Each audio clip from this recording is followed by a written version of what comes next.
New technologies are pushing the boundaries of what's possible, rapidly replacing traditional methods. Advanced fighter jets, with their speed, precision, and unpredictability, are reshaping war strategies and becoming the keys to success in this new age. The X-44 nuclear anti-gravit Manta is a prime example of this next-generation weaponry. It is a game-changing technology designed to defy conventional limits, and it is sending shockwaves through global superpowers like Russia and China. How will the X-44 alter the future of warfare? What impact will this new jet have on global security and military dynamics? Join us as we explore how the United States' latest military innovation is setting the stage for a new era. The new technology in the X-44 has raised major concerns among global military powers, especially Russia and China. Even though these countries have made great progress in military technology, they now face a challenge that could change the balance of power in global security. The X-44 stands out because of its groundbreaking ability to fly in ways that regular aircraft cannot. By using anti-gravitational propulsion systems, it can travel through areas that traditional planes simply can't reach. This new technology changes the game, rendering old defense systems and countermeasures much less effective. To comprehend the significance of this advancement, imagine conventional aircraft as swimmers constrained to move along the surface of an ocean, while the X-44 functions more like a submarine or advanced underwater vehicle, able to move through mediums and navigate spaces that were once thought impossible. Its anti-gravitational propulsion isn't just an incremental improvement, but a paradigm shift in mobility and strategic capabilities.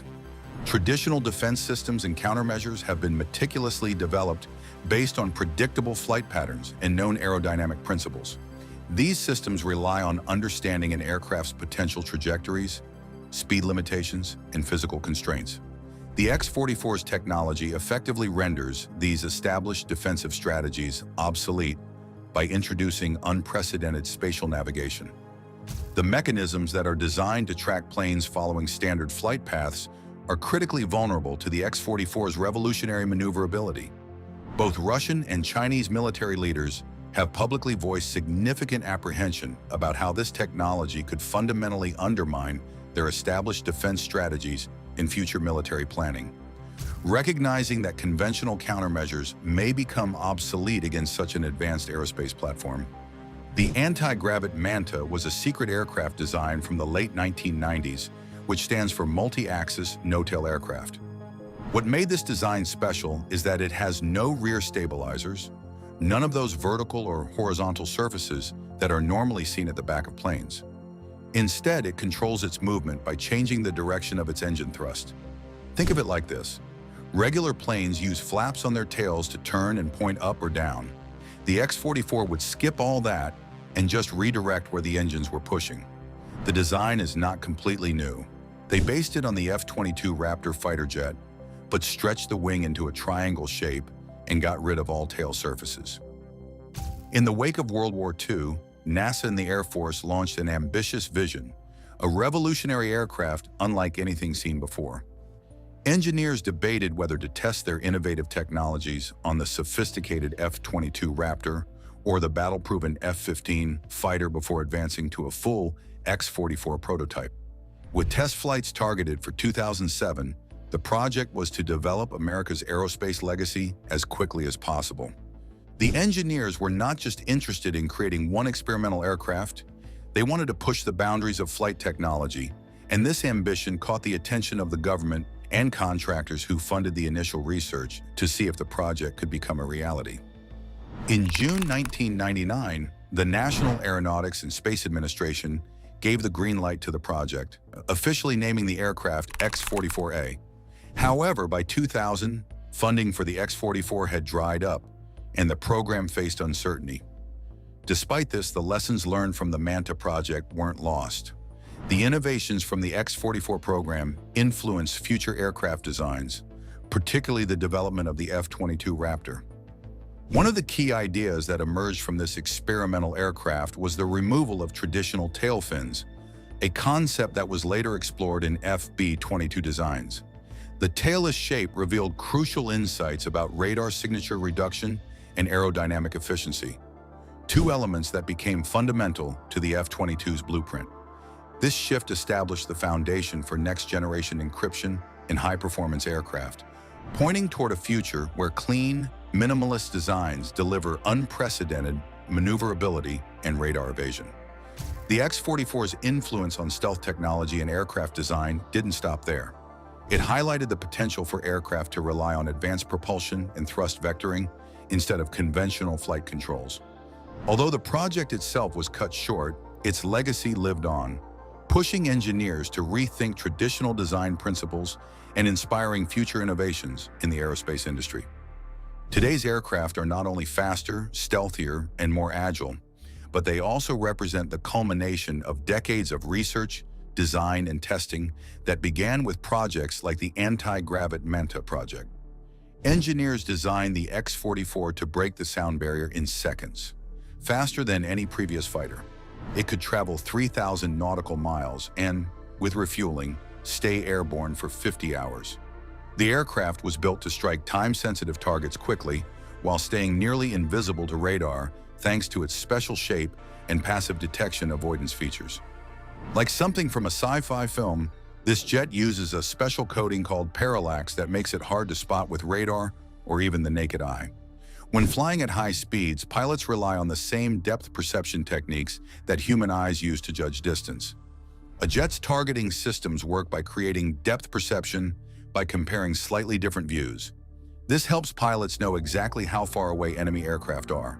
Therefore, as the Manta moves, its computers compare the changing perspectives to build a 3D picture of the battlefield. This works just like how a pigeon bobs its head to understand depth. Modern jet HUDs, also called the heads-up displays, often use a form of wiggle stereoscopy to help pilots see depth without looking away from the windshield.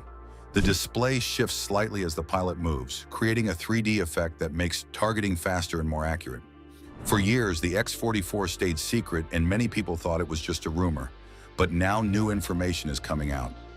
Recent Pentagon leaks and actual sightings confirm the X-44 Manta is real. What's more, the military continues to improve it for difficult combat missions. But there's more to it. The X-44 comes loaded with cutting-edge weapons. Its hypersonic missiles are rumored to hit targets with pinpoint accuracy within 16 feet. These missiles fly at 2,850 miles per hour, too fast for normal air defenses to track. This makes the aircraft nearly impossible to defeat in battle. The plane also carries precision bombs that stay on target even at high speeds, and it can hold lots of weapons at once. The payload capacity is substantial.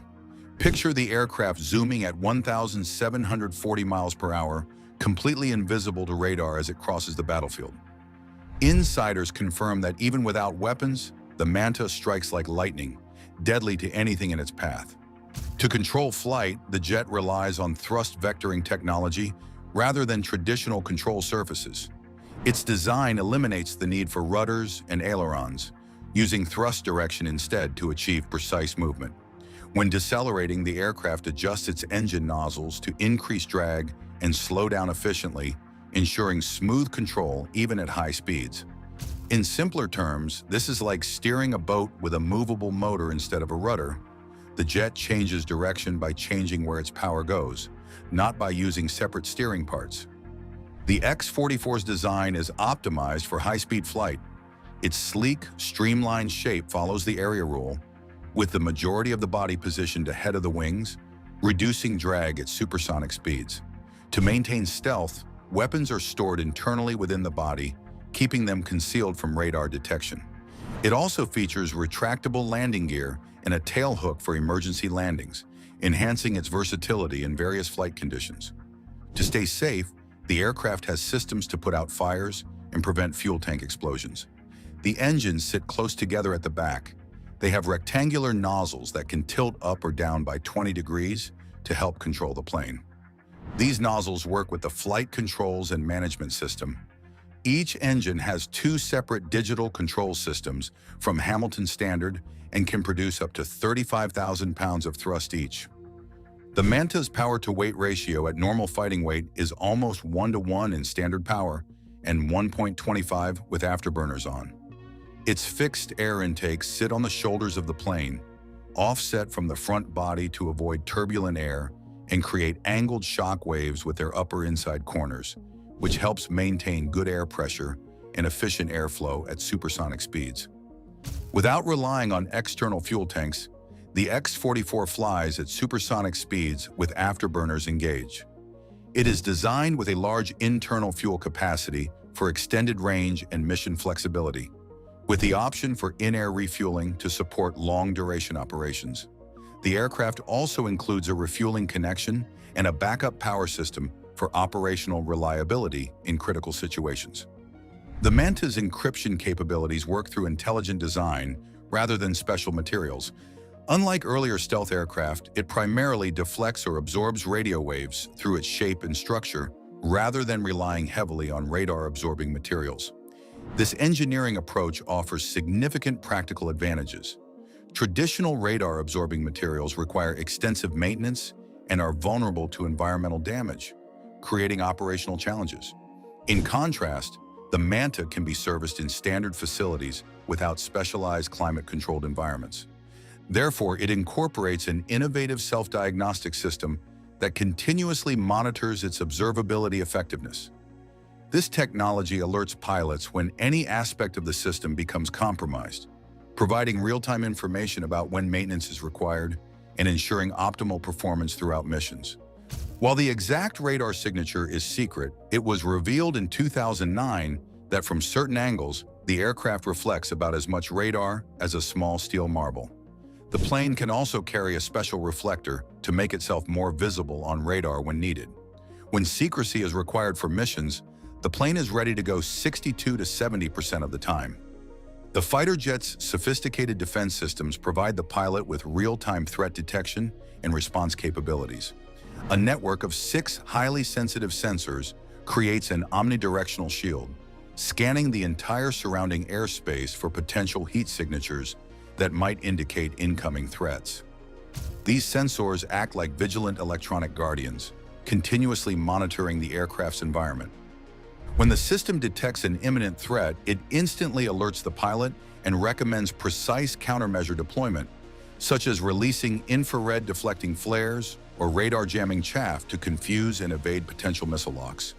This integrated defense architecture transforms the aircraft from a mere flying machine into an intelligent, adaptive system that can rapidly assess and neutralize potential dangers before they become critical threats. The seamless combination of sensor technology, strategic equipment placement, and rapid threat response mechanisms represents a quantum leap in aerial combat defense capabilities. Another interesting capability of the fighter jet is its ability to stay hidden from radio detection. The Manta carefully controls its signals and only sends them in specific directions. When the pilots need to talk to each other, they use a direct data link. The communication system also handles identification, navigation, and various types of radio contact through different secure methods. The X-44 stands as an imposing aircraft, stretching 62 feet 1 inch in length with a wingspan of 44 feet 6 inches. It reaches 16 feet 8 inches tall and features a wing area of 840 square feet, giving it an aspect ratio of 2.36. The aircraft utilizes the National Advisory Committee for Aeronautics 6 Series airfoil design for optimal performance. It is rumored that the aircraft is powered by twin Pratt and Whitney augmented turbofans, each reportedly generating 26,000 pounds of thrust in dry operation, with unconfirmed claims of thrust increasing to 35,000 pounds when the afterburner is engaged. Sources suggest these specifications represent the engine's potential performance, though precise details remain veiled in speculation. At maximum takeoff, the aircraft weighs 83,500 pounds. Its internal fuel capacity is 18,000 pounds, expandable to 26,000 pounds, using 2 600-gallon external tanks. A critical ground proximity warning system was integrated to automatically prevent controlled flight into terrain, enhancing the aircraft's safety by alerting or automatically correcting potential ground collision scenarios. The Manta's cockpit setup remains largely under wraps. What analysts do know is that it uses digital displays instead of traditional dials. A black and white display sits at eye level, showing critical flight information with several color screens below it. The pilot flies using a stick that responds to pressure and 2 throttle controls. Military officials reportedly considered adding voice controls at one point, but dropped the idea as too risky. The exact dimensions of the canopy aren't widely known, though insiders suggest it needed redesign after falling short of durability requirements in early testing. Most technical specifications about the cockpit layout and systems remain classified, with only basic details released to the public. When comparing the X-44 to other advanced fighter jets like the F-22 Raptor and F-35 Lightning that in, it is clear why this new aircraft is considered a groundbreaking leap in military technology.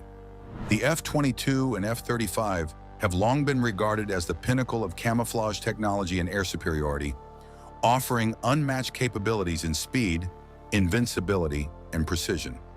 However, the X-44 takes these features to an entirely new level, showcasing significant improvements in all aspects, making it a potential game-changer in modern warfare. One of the most notable advantages of this jet over its predecessors is its speed and maneuverability. While the F-22 can reach speeds of Mach 2.25 and the F-35 tops out around Mach 1.6, the X-44 is designed to fly at speeds exceeding Mach 2, thanks to its innovative design and anti-gravitational propulsion system. This gives it the ability to rapidly respond to threats and outmaneuver enemy aircraft with ease, a critical factor in air dominance. Its advanced technology also allows for sharp, quick turns and evasive actions, outpacing the more traditional flight controls of its predecessors. Weaponry is another area where the X-44 shines. The F-22 and F-35 both carry an impressive array of missiles and precision-guided munitions, but the X-44 goes a step further. With hypersonic missiles capable of traveling at 2,850 miles per hour, the X-44 is designed to strike targets with pinpoint accuracy from incredible distances. These missiles are faster than most air defenses can react to, making them nearly impossible to intercept. Additionally, the X-44's internal weapon bays reduce drag, allowing it to carry a larger payload while maintaining a low radar profile. With its unprecedented capabilities, the jet could shift the way military strategies are developed and executed. As nations strive to maintain their position on the world stage, this new technology may prompt an arms race as countries race to develop similar or superior capabilities to match the X-42's power. The potential for such a race could destabilize global relations and lead to increased military spending. However, the emergence of such powerful weaponry might also encourage international efforts to establish new agreements or treaties aimed at regulating these technologies. The introduction of a new generation of fighter jets, like the X-44 nuclear anti-gravit Manta, could push governments to consider establishing similar frameworks for controlling the development and deployment of next-gen aircraft. This could lead to a more cooperative approach to military development, where nations agree on limitations to prevent the destabilizing effects of an unchecked technological arms race. The Manta's impressive capabilities come with their fair share of challenges, especially when it comes to deployment and maintenance. First, the costs of developing, producing, and operating such advanced technology are astronomical. The cutting-edge materials, engineering, and components needed to make the Manta invincible, fast, and reliable add up quickly. For any nation to maintain a fleet of Mantas, the financial investment would be substantial, not just in terms of the initial purchase, but also in ongoing operational costs like fuel, parts, and advanced support systems. Training pilots to operate the Manta is another significant hurdle. The Manta's advanced design, including its thrust vectoring propulsion and subterfuge capabilities, would require extensive training for pilots. Unlike traditional fighter jets, flying the Manta would involve mastering new control systems and learning to operate its complex avionics and sensors. Piloting the X-44 demands extraordinary skill and comprehensive training that goes far beyond standard flight protocols. The aircraft's sophisticated systems create a complex operational environment where human expertise becomes critical. Pilots must develop an almost intuitive understanding of the aircraft's advanced technologies, transforming technical capabilities into strategic advantages during high-stakes combat scenarios. The training regimen for X-44 pilots is multifaceted and intensely demanding. Imagine a preparation process that combines advanced computer simulations with live flight exercises designed to push human cognitive and physical limits. These simulations replicate incredibly challenging combat scenarios, environments where split-second decisions can determine mission success or failure. Pilots must develop the capacity to process complex information rapidly, making strategic decisions under extreme psychological and physical stress. Their training would likely include psychological conditioning alongside technical instruction, preparing them to maintain peak performance in scenarios that would overwhelm less prepared operators. However, as artificial intelligence capabilities improve, it's possible that the fighter jet could integrate with autonomous systems for specific missions, allowing the aircraft to perform routine surveillance, reconnaissance, or strike missions with minimal human oversight. This would significantly reduce risk to human pilots, especially in dangerous combat zones.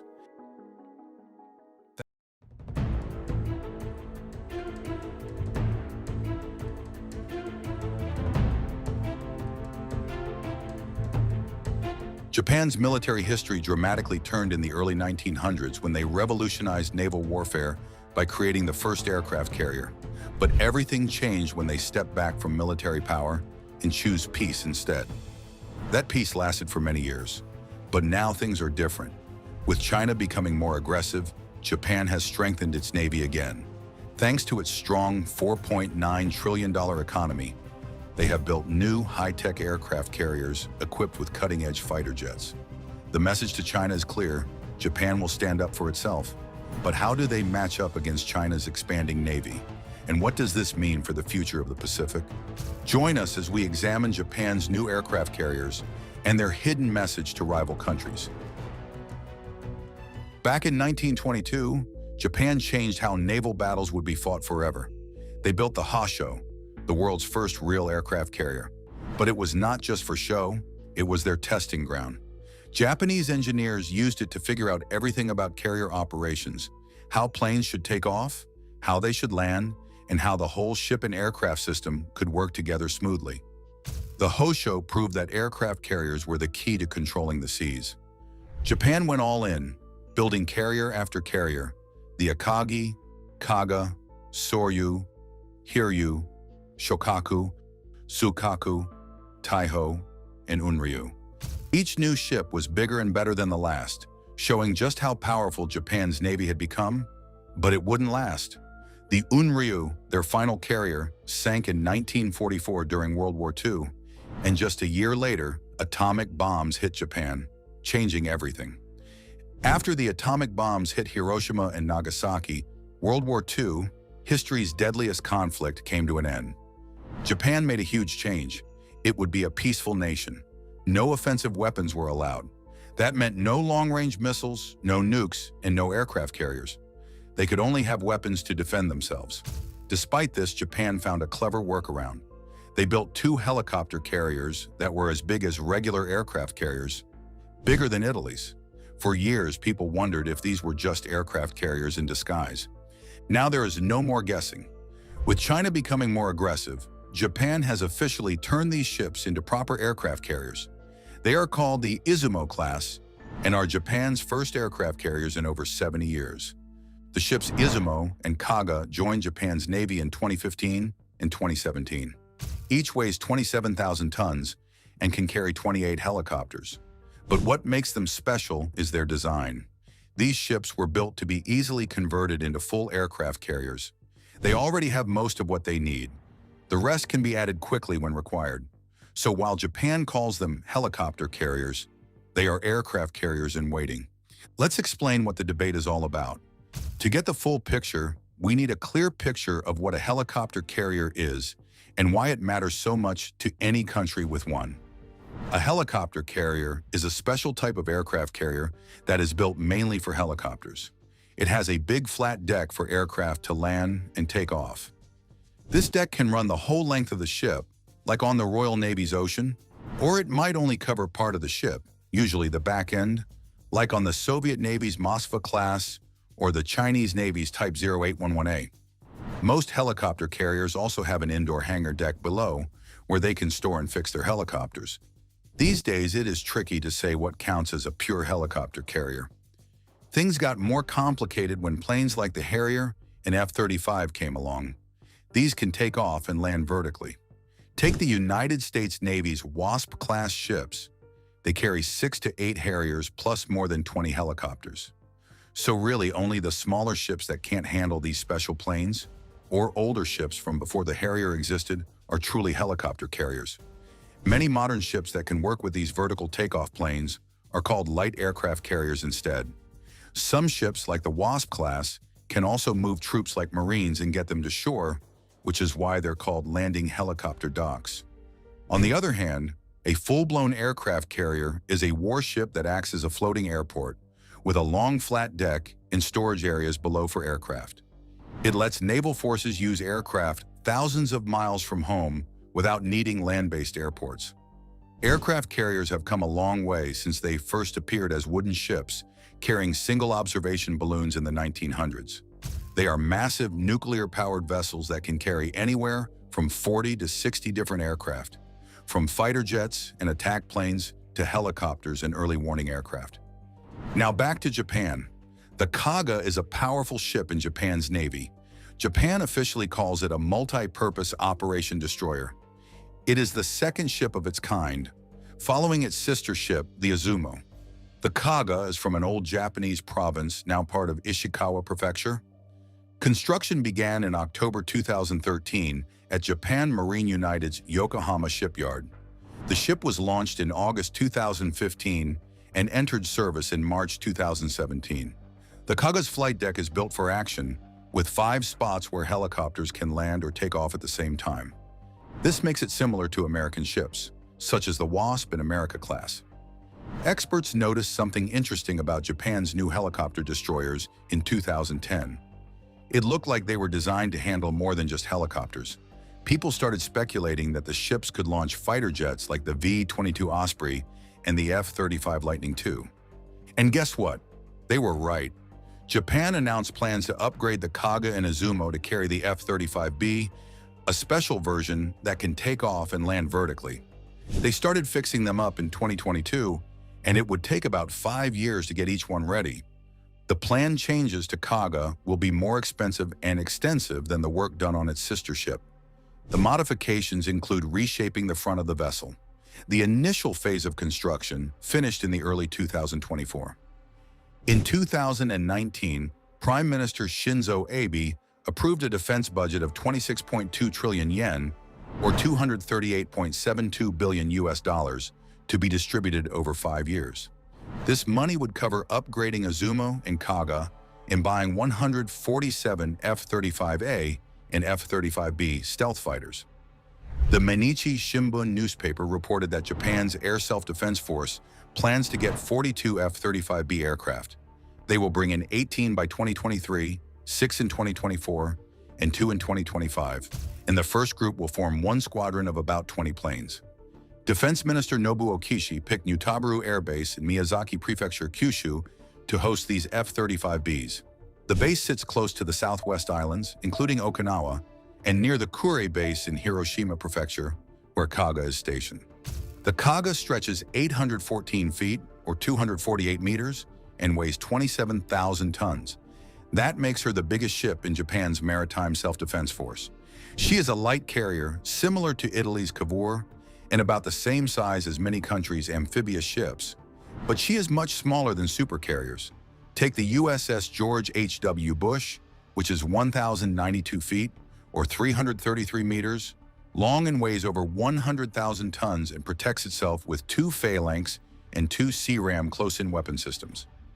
In 2018, Kaga sailed through the South China Sea and Indian Ocean as part of the Indo-Southeast Asia deployment exercise. The trip showed Japan's presence in these key waters, with stops in the Philippines, Singapore, Indonesia, India, and Sri Lanka. Donald Trump visited Japan, and during his visit, he visited Kaga in Yokosuka. While there, he gave a speech saying that many United States allies were not spending enough on their militaries while taking advantage of America's big defense budget. He praised Japan for buying American equipment and wished them well as they entered the Reiwa era. Let us look at Kaga's sister ship, Izumo. Work started on the first Izumo-class ship in 2011 at IHI Marine United's Yokohama yard. The fiscal 2010 budget set aside 113.9 billion yen, about 1.5 billion United States dollars, for this project. These ships were meant to take over from the Shirane-class destroyers, which were set to retire in 2014. The ship can accommodate up to 28 aircraft, though this drops to 14 when carrying larger aircraft. For now, they plan to equip it with 7 anti-submarine warfare helicopters and 2 search and rescue helicopters. The ship can also transport 400 troops and 53.5-ton trucks or similar equipment. The flight deck features 5 spots where helicopters can land and take off simultaneously. In 2010, defense analysts at Forecast International noticed something peculiar about the Izumo-class helicopter destroyers. Certain design features hinted that these ships might be capable of handling more than just helicopters. Despite this speculation, the Ministry of Defense and the Japanese Maritime Self-Defense Force remained tight-lipped, never acknowledging the possibility of deploying fixed-wing aircraft on these vessels. Adding to the mystery, the Izumo class lacks the typical features of launching conventional fighter jets, such as a ski jump ramp or a catapult system. This suggests that if these ships were indeed to operate fixed-wing aircraft, they would be limited to short takeoff, vertical landing aircraft. Japan bought the Lightning II fighter jet's regular takeoff and landing version, and they have also considered getting the F-35B model, which can take off in short distances and land vertically. This version could work on a modified Izumo-class ship. In December 2018, Japan announced plans to update their defense rules and buy 42 F-35B fighters to use on Izumo. The Izumo-class ship serves as a multi-purpose operation destroyer. When empty, it weighs 19,950 metric tons, or 19,630 long tons. When carrying a full load, the ship's weight increases to 26,000 metric tons, which equals 26,000 long tons. The Izumo measures 248 meters long, or 813 feet and 8 inches. Its beam spans 38 meters, which is 124 feet and 8 inches across. The ship stands 23.5 meters tall, equal to 77 feet and 1 inch. It has a draft of 7.5 meters, or 24 feet and 7 inches. It uses a COGAG system with 2 shafts and 4 GE/IHILM 2500 IEC gas turbines for power. The ship can move faster than 30 knots, about 35 miles or 56 kilometers per hour. The ship can hold 970 people, including crew and troops. It uses the OYQ-12 combat direction system and the FCS-3 fire control system for tracking and combat. It's equipped with an OPS-50 ASA radar, OPS-28 surface search radar, and an OQQ-23 boost sonar for underwater detection. The ship has several electronic warfare systems to defend against threats. These include the NOLQ-3D1 electronic warfare suite, Mark 36 SRBOC countermeasures, anti-torpedo mobile decoys, and floating acoustic jammers that can confuse enemy sensors. For weapons, the ship carries 2 Phalanx close-in weapon systems and 2 CRAM close-in weapon systems. In terms of aircraft, it typically operates with 7 anti-submarine warfare helicopters and 2 search and rescue helicopters. At most, the ship can handle 28 jets in total.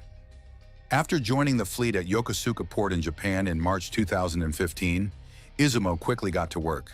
By August of that same year, it teamed up with the Coast Guard ship Izu for a major emergency drill in Tokyo. During this practice run, both ships served as medical centers where they could receive and sort injured people. A big moment for Japan's military was in May 2017, when the massive Izumo headed out on a mission that would make headlines, protecting an American supply ship near Japanese waters. This was not just any routine patrol. The United States vessel, Richard E. Byrd, was part of a bigger operation keeping tabs on North Korean missiles. What made this so special? It was the first time Japan had ever guarded a United States ship since they changed their military laws in 2016. However, this did not sit well with everyone back home. When the Izumo left port in Yokosuka, protesters showed up. They were worried that this kind of mission, especially using such a big warship, went against Japan's long-standing policy of having a military only for defense. This was more than just ships moving around in the ocean. Japan took a bigger step onto the world stage, showing they were ready to work more closely with their American allies. This was significant for a country that had stayed away from this kind of military teamwork for so long. In September 2021, Izumo trained with the British aircraft carrier Queen Elizabeth and other ships in the Pacific. By early October that year, Izumo hit another milestone when the United States Marine Corps F-35B fighters landed on its deck for the first time. Later, on May 31, 2022, Japan's Navy announced that Izumo would join RIMPAC 2022 along with two other Japanese ships, the destroyer Takanami and destroyer Kirasami. As of January 2025, about 50 aircraft carriers actively serve in 15 different navies worldwide. The United States operates 11 large nuclear-powered fleet carriers that use catapults to launch their planes. Each carries about 80 fighter jets, and their combined deck space is more than double that of all other nations. China, Britain, and India each run 2 aircraft carriers with sloped decks for takeoff. China is also building a third carrier that will use catapults like the American ones. France and Russia have one carrier that can handle between 30 and 60 fighter jets. Italy has 2 smaller carriers that work with vertical takeoff planes, while Spain and Turkey each have one ship that can carry both aircraft and troops. What makes aircraft carriers so special? Speed and size are the 2 big things that matter most for these massive warships. Think about it like this. An aircraft carrier needs to move fast. We are talking about speeds over 35 miles per hour. That is pretty impressive for something as big as a floating city. This speed does 2 important things. It lets the ship get where it needs to go quickly and helps planes take off better. See, when the vessel moves fast, it creates more wind over the deck, which gives planes an extra boost when taking off. This is a big deal for ships like Japan's Kaga and Izumo. The faster they can go, the easier for those jets to take off from their decks. Speaking of decks, that brings us to size. Aircraft carriers are huge, and they need to be. Look at ships like the American Ronald Reagan or France's Charles de Gaulle. All that space is needed for planes to take off, land, and park. The Japanese ships Kaga and Izumo are particularly interesting because they show how carriers can change over time. They started out carrying just helicopters, but now they are being upgraded to handle fighter jets, which sends a clear message to China and the rest of the world. Why is this such a huge deal for China? First and foremost, Japan protecting United States ships in China's backyard sent a crystal clear signal. China sees itself as the major power in Asia, and they are particularly sensitive about aircraft carriers. So naturally, when Japan started using the Izumo this way, it was like waving a red flag in front of them. Moreover, China had always used Japan's wartime past to criticize any military moves Japan made. As a result, they were especially unhappy seeing Japan's biggest warship working alongside American forces. From China's perspective, Japan was steadily breaking away from its peaceful, defense-only policy. Perhaps even more concerning for China was what this newfound teamwork represented. After all, Japan and America working together this closely made China increasingly nervous. Additionally, it demonstrated that Japan was prepared to take on a stronger military role in the region, which could directly challenge China's growing influence. Simply put, China was already dealing with American ships in the region. On top of that, they had to worry about Japanese ships protecting American ships too. Understandably, this created twice the concern for their military planners. In the end, this situation pushed China to dramatically speed up its naval buildup, especially its aircraft carrier program. They looked at what was happening and concluded they needed to match this show of force. That's precisely why China has 3 carriers, even more currently in the planning stages. Here is where things stand now. The Pacific has become a high-stakes chess game. But this is not just about warships. It is about a changing Asia, where old rivals are picking sides and building alliances. Japan, once committed to staying out of military matters, now stands shoulder to shoulder with America. And China, watching all of this unfold, pushes harder to become the region's top power. What started with Japan's clever workaround of calling aircraft carriers helicopter carriers has turned into something much bigger. It has shaped how countries built their navies, chose their allies, and showed their strength in the Pacific. As these nations eye each other across the waves, one thing's clear. The balance of power in Asia is not just shifting, it has already changed.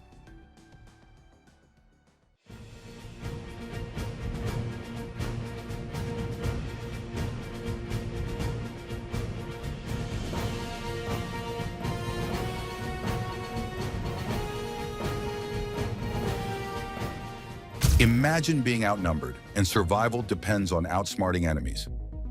That's Israel, a nation of 8 million people facing off against 200 million hostile neighbors. For 70 years, they have been fighting to survive and dominate. While their enemies launch endless rockets, Israel fights back with groundbreaking technology. They gave us the Iron Dome and military drones. Now they are betting big on something straight out of science fiction: laser weapons. How did a country under constant threat build something this advanced? And could these lasers change the future of war itself? Join us as we explore the capabilities of the new powerful laser system that Israel is testing. Israel has 8 million people, while the surrounding Arab nations have over 200 million. This region has seen 9 major wars in less than 70 years. The first attack came right after Israel declared independence on May 15, 1948. 5 Arab armies invaded the new country. Israel won that fight, but more wars followed. The Suez Crisis, the Six-Day War, the Yom Kippur War, and 2 wars in Lebanon. Military experts still study these wars to understand modern combat. Even now, the violence continues through constant rockets and strikes between Israel and Palestinian areas. This ongoing threat explains why Israel puts a quarter of its money into defense. And as the only Jewish state in a mostly Muslim region, it is understandable why Israel stays ready for conflict at all times. This is why they need cutting-edge defense systems to protect against enemy mines, missiles, and drones. They have also developed new laser weapons that have caught the world's attention. The Iron Beam, also known as Shield of Light in Hebrew, is a laser-based defense system that protects against aerial threats. Rafael Advanced Defense Systems, an Israeli defense company, first showed it to the world at the Singapore Air Show on February 11, 2014. This defense system takes on threats that are close by. How does it work? It stops rockets, artillery, and mortar bombs within 10 kilometers and is scheduled to start working in October 2025. While the Iron Dome handles missiles and works by aiming at things from afar, the Iron Beam tackles closer things. It is also great at taking down drones and is cheap to use. It only costs about $2 to $5. The Iron Beam uses a cutting-edge defense system with a unique fiber laser to neutralize aerial threats by emitting a high-powered beam. This versatile system can operate on its own or with other defense mechanisms. The process begins when radar detects a potential threat, prompting tracking vehicles to lock onto and pursue the target. Once the vehicles have established a stable lock, the laser is activated, precisely engaging and eliminating the threat with its potent beam. The Iron Beam's advanced technology and seamless integration with other defense components make it a formidable asset in safeguarding against airborne dangers. Back in 2016, the laser was strong, packing tens of kilowatts of power. While the official details have not been made public, a report from 2020 gave us some insight. Once the twin lasers locked on, it could hit targets up to 7 kilometers away and destroy missiles, drones, and mortar shells in about 4 seconds. The technology behind this system keeps getting more advanced. These days, it can generate an impressive 100 kilowatts of power, a major step up from earlier versions. But what's remarkable is how precise it is. It can focus its beam down to something as tiny as a coin from 10 kilometers away, about 6 miles. That kind of accuracy at such a long distance shows how far the technology has come. Despite the advantages, laser weapons have some real drawbacks. First, they have trouble working through bad weather. Then there is the time issue. You must keep the laser pointed at a target for several seconds to destroy it. This makes it hard to stop multiple missiles at once, which means an operator would still need regular interceptor missiles as backup. Enemies could also coat their rockets with heat-resistant materials, making them harder to destroy. However, the system works well against slower targets like drones, whose rotors, control flaps, and guidance systems are fragile and quick to damage. It could also work against paratroopers. Each laser shot is cheap, just a few direct costs or about $2,000 when you add all the related expenses. Compare that to regular missile interceptors, which cost about $150,000 every time one is fired.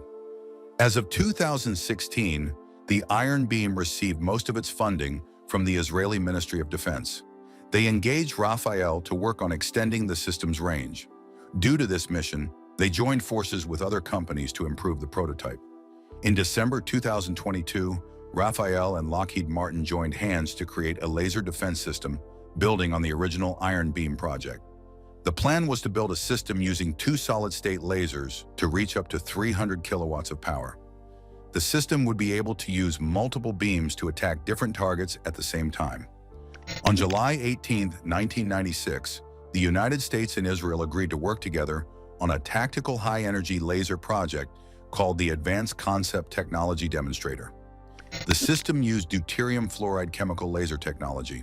They tested the laser in 1998 and planned to have it ready for use in 1999. But this got pushed back significantly. The system showed some promise. In 2001 and 2002, it successfully intercepted 28 Katyusha rockets and 5 artillery shells. It shot down another artillery shell on November 4, 2002. However, despite these successes, the United States concluded that the system was too large, too costly, and ultimately ineffective for real-world combat scenarios. By 2017, they initiated the project and started working on test versions of the laser weapon system. Each Iron Beam unit has an air defense radar, a command and control center, and 2 high-energy laser systems. At first, they wanted it to be movable and work independently, but later they changed plans. They made it stationary to deal with weight and power issues and connected it to the Iron Dome to simplify things. By 2023, it could shoot a beam with 100 kilowatts of power that stay focused enough to hit a coin-sized target after traveling 10 kilometers. In April 2022, the Israeli Ministry of Defense and Rafael tested the system at White Sands Missile Range. It successfully took down another set of drones, rockets, mortar bombs, and anti-tank missiles. The military wanted to start using it sooner than planned, likely because they were worried about running out of Iron Dome missiles for defense.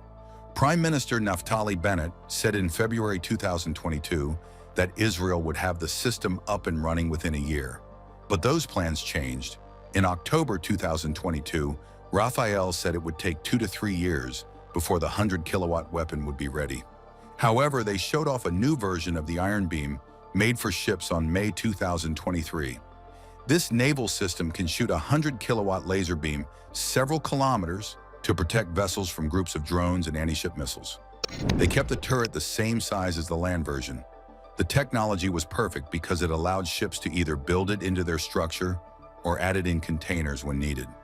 By October 2023, the Ministry of Defense and Rafael said they would set up Iron Beam along the Gaza Strip border.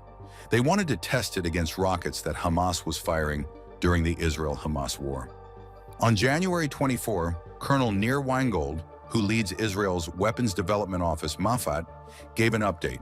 He said they plan to build Iron Beam into the Iron Dome system. This combined system would then choose whether to use a laser or a missile to stop incoming threats.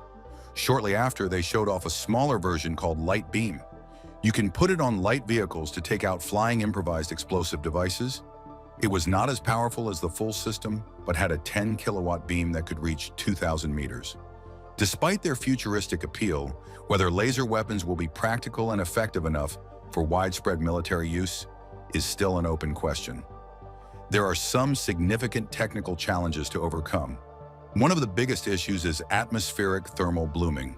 As a high-powered laser beam passes through the air, it rapidly heats up that air, creating a phenomenon a bit like the shimmering distortions you see above hot pavement on a summer day.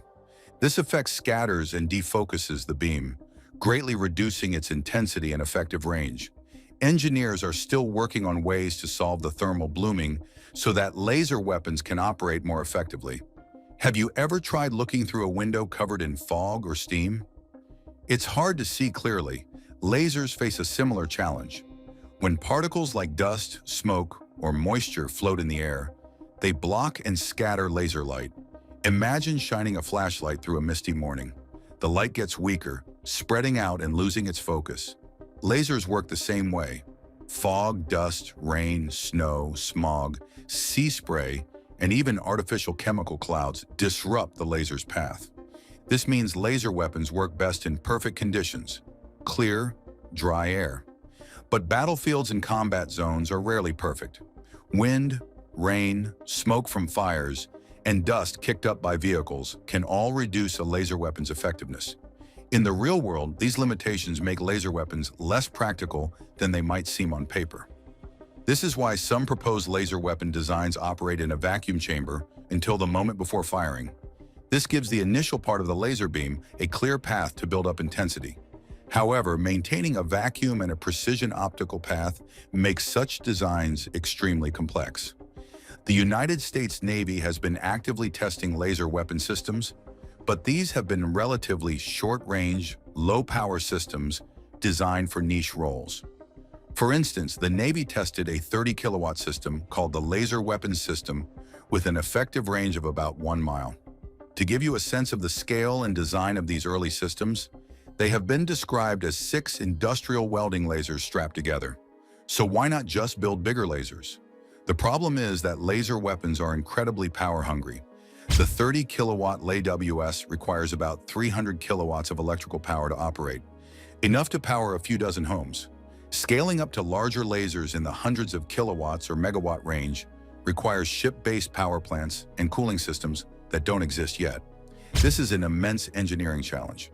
So while laser weapons offer tantalizing possibilities, speed of light engagement, pinpoint precision, adjustable effects, and deep magazines limited only by power generation, the technology to make them practical and effective in most combat situations is still a work in progress. Scientists are working hard to make laser weapons a reality. They are pushing to create more powerful lasers to hit targets more accurately while solving tricky technical problems like managing extreme heat and finding reliable power sources. The United States military has been particularly interested in using lasers to shoot down missiles. One memorable attempt was the Boeing Airborne Laser, a massive laser gun mounted inside a modified Boeing 747 aircraft. The project, known as YAY-L1, was an ambitious attempt to create a flying laser defense system that could destroy incoming missiles mid-flight. While the specific aircraft-mounted laser project was eventually canceled, researchers continue to explore how directed energy weapons might change future battlefield technologies.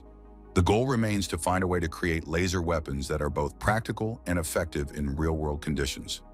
Another laser-based defense system was researched for the Strategic Defense Initiative, nicknamed Star Wars, and its successor programs. This project aimed to employ ground-based or space-based laser systems to destroy incoming intercontinental ballistic missiles.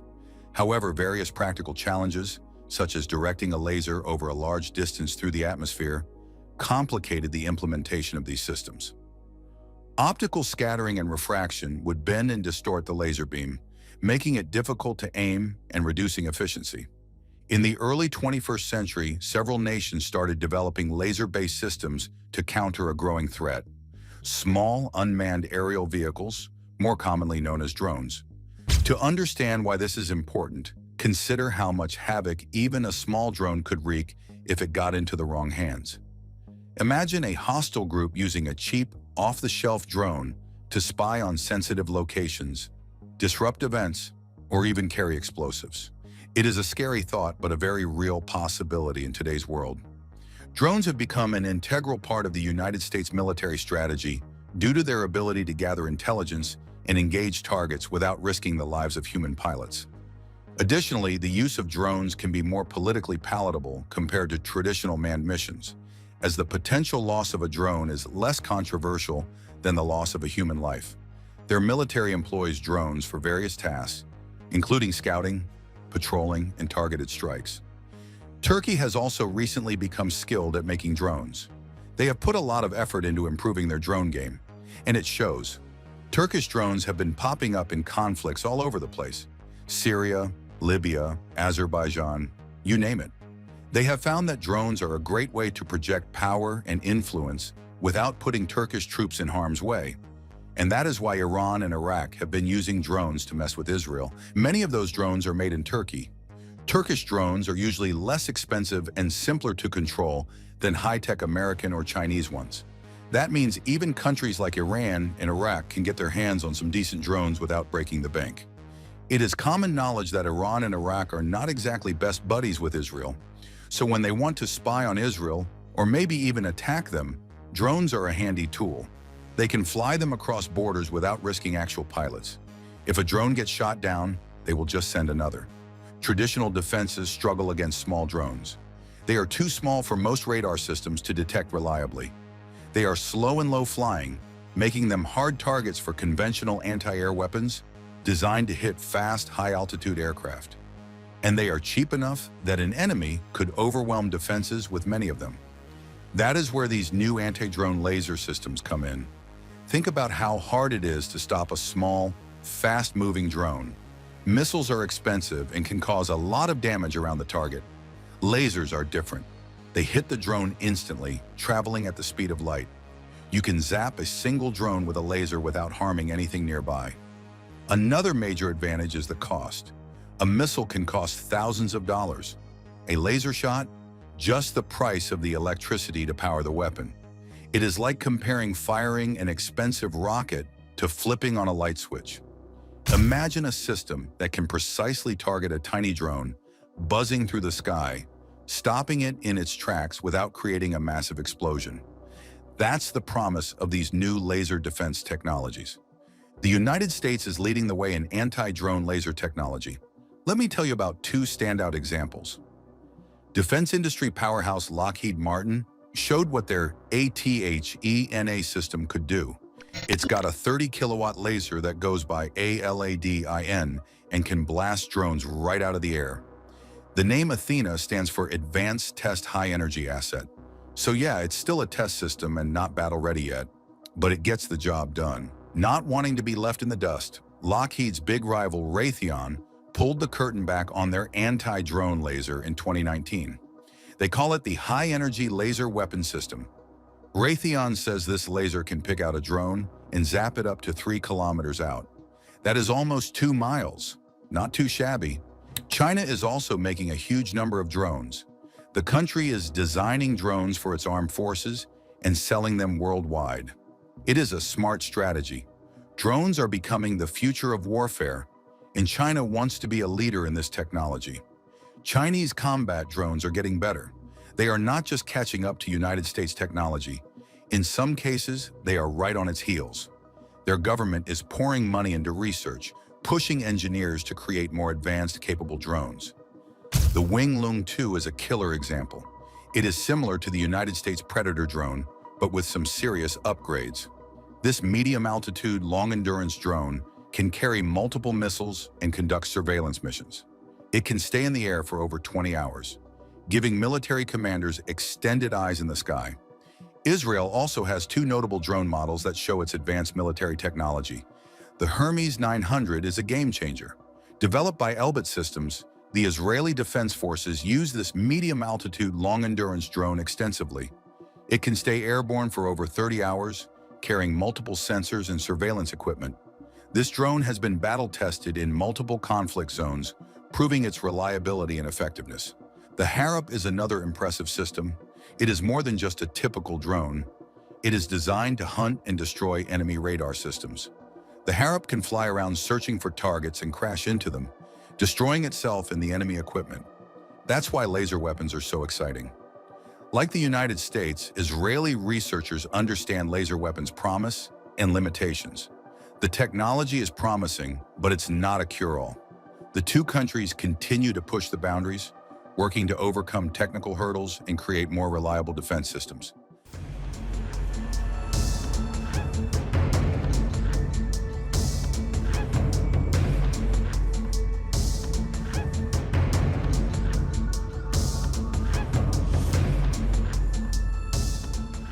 The U.S. Navy is behind an amphibious assault technology.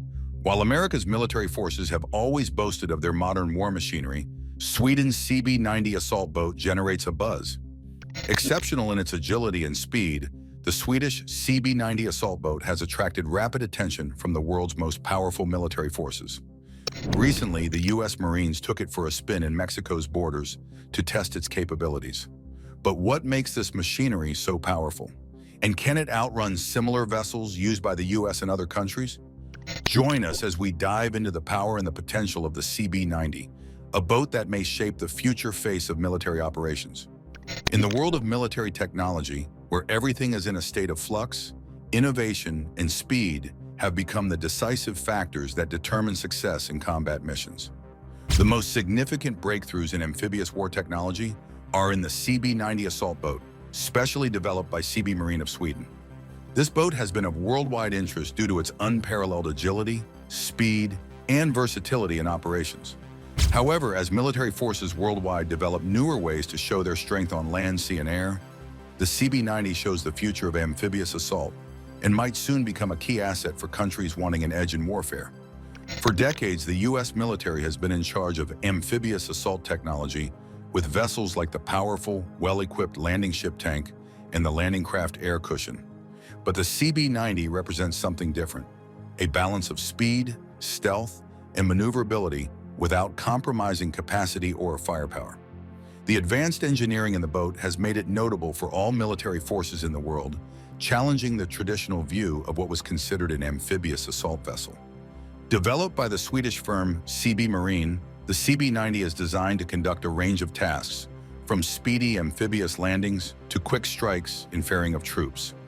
Most astonishing is its velocity, capable of reaching 45 knots.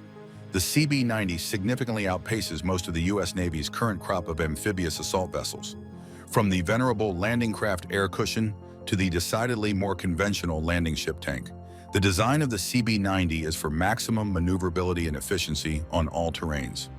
This is not only a fast vessel, but also a very versatile one. The CB-90 is capable of carrying a team of 12 fully equipped soldiers, different types of cargo, and weapons, becoming an ideal vessel for special missions of special forces or quick troops movements. With its shallow draft and possibility of very high speed, it is especially effective in shallow water, such as coastal areas and rivers, where larger vessels cannot operate. Unlike the traditional amphibious assault crafts that require big and clumsy designs and normally have slow speeds, the CB-90 features a light and sleek structure. The hull is made of advanced composite material, which is both high strength and low radar cross-section. These low visibility and stealth capabilities ensure that the CB-90 has the upper hand in surprise attacks because it can infiltrate enemy-controlled waters without its detection. The CB-90 has already been tested by the Swedish military, and its performance has been termed fantastic by reviewers. More recently, the U.S. Marines were able to try out the vessel during training and waterway operations along the Mexican border. The result was a boat that met and outperformed expectations by proving it could run seamlessly alongside the U.S. military vessel. The CB-90 is the result of decades-long technological evolution regarding amphibious assault craft. In World War II, one of the most famous Higgins boats made critical contributions to the amphibious landings and battles of Normandy and Iwo Jima. While these crafts were essential to carry the men from ship to shore, they were very slow and offered hardly anything regarding protection or maneuverability. While revolutionary for the landings at the time, the shortcomings with speed and flexibility inherent in the craft would quickly appear in a modern combat situation. With the development of the Cold War, military forces around the world continued to look at ways to develop amphibious capability. The United States Navy brought into service the landing ship tank and the landing craft air cushion, designed to move heavy equipment and troops ashore with far greater ease. This craft had the advantage of being able to go right onto the beaches without having to use ports. Yet they remain large, obvious targets despite their merits. Today in modern military operations, giant amphibious transport docks like the USS Wasp and the USS America form the backbone of amphibious assault tactics. The behemoth warships can carry thousands of troops, helicopters, and landing crafts to enable massive invasions. However, they still depend on slow-moving landing crafts to deploy forces and hence limit the adoption of rapid response operations in high-threat environments. The CB-90 is thus designed to reflect the radical shift in amphibious warfare, putting increased emphasis on speed, stealth, and adaptability rather than reliance on brute force. While predecessors were designed for size and large payload capacity, the design of the CB-90 focused on rapid deployment, maneuverability, and operations in confined or shallow waters, making it extremely effective in the context of modern military engagements where agility and surprise are usually more important than firepower. One of the important CB-90 advantages is the considered support to elite special forces operations.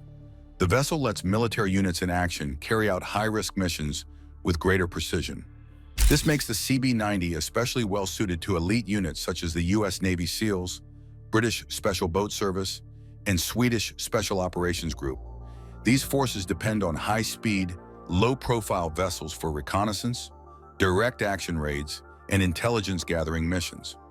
The CB-90's high maneuverability allows teams to gather critical information and retreat swiftly before enemy forces can respond.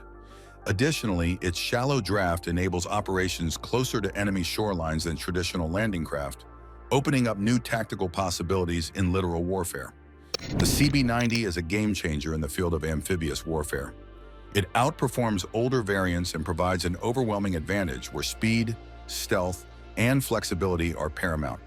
With continued innovations by countries like Sweden, the U.S. Navy will be forced to reconsider its current crop of amphibious vessels and whether they can hold a candle to the emerging threats over the horizon. Recently, the CB-90 has been a top discussion because there will be considerable one-upmanship over the face of amphibious warfare in the future. The U.S. is continuing to invest in larger, more traditional vessels for large-scale operations. But the smaller, faster crafts such as the CB-90 might be the face of rapid response amphibious assaults in the years to come. This may indeed change how military operations are conducted in littoral and nearshore environments. The most impressive feature of the CB-90 assault boat is its design. Swedish engineers created a vessel that would feature not only unprecedented speeds and agility, but also the ability to adapt to a wide range of operations. Whereas most amphibious assault craft were large lumbering vessels, the CB-90 was designed to be sleek and aerodynamic, reducing drag and increasing speed. Its advanced composite hull provides a significant margin of buoyancy over comparable models and greatly lightens the hull while making the boat even stronger. It features improved resistance against corrosion when compared to a normal metal hull characteristic that finally allows CB-90 operations in saltwater without showing signs of serious wear and tear over an extended period of time. The streamlined design of the boat is essential to its high speeds. Capable of speeds up to 45 knots, the CB-90 can transport troops and equipment to shore in a fraction of the time that traditional amphibious vessels would take. This increased speed is especially important in high-stakes combat situations, where rapid response and quick deployment may be the difference between success and failure. However, most conventional amphibious vessels are little less than 30 knots in speed and hence are not able to shoot fast at targets and change battle conditions. Besides its speed, the hull of the CB-90 was designed to keep the vessel stable and maneuverable through choppy water. Its deep V shape lets it glide right over the top of waves without jarring any soldiers or equipment around inside in rough seas. This alone makes the CB-90 perfect for working in coastal areas or places where natural ground and weather conditions are not of the best quality. Nevertheless, there are several restrictions to their operability in shallow waters or high current conditions, which greatly restrain the traditional amphibious assault vessel's flexibility during operations. Another great feature of the CB-90 is its shallow draft. The vessel's hull sits low in the water, which in turn enables it to operate in really shallow waters other amphibious assault boats cannot penetrate. This can easily make it a perfect gadget for special forces or reconnaissance, in most cases that require stealth with accessibility to unattainable areas. Its shallow draft contributes to decreasing the visibility of the boat from enemy radar and is an important factor in undercover missions. In terms of armament, CB-90 is configured to carry a wide array of weapons, from machine guns to anti-armor and anti-aircraft installations. The modular character of the boat guarantees quick reconfiguration. Hence, it will be able to perform missions according to individual requirements. Whether it be the transport of troops or fire support in a coastal engagement, the CB-90 can be fitted with weapons suitable for either purpose.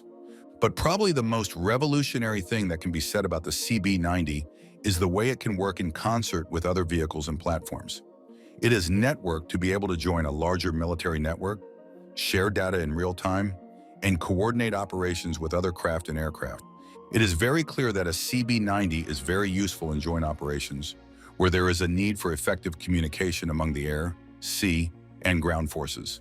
The communication systems on board the boat can transmit important information directly to the commanders, which augments the effectiveness of the military strategy. Amphibious assault vessels such as the U.S. Navy's landing craft air cushion and landing ship tank have long carried the torch. These vessels transport troops, motor vehicles, and heavy equipment onto hostile shores, and they do so in rough seas. In past conflicts, they proved very useful for the U.S. military.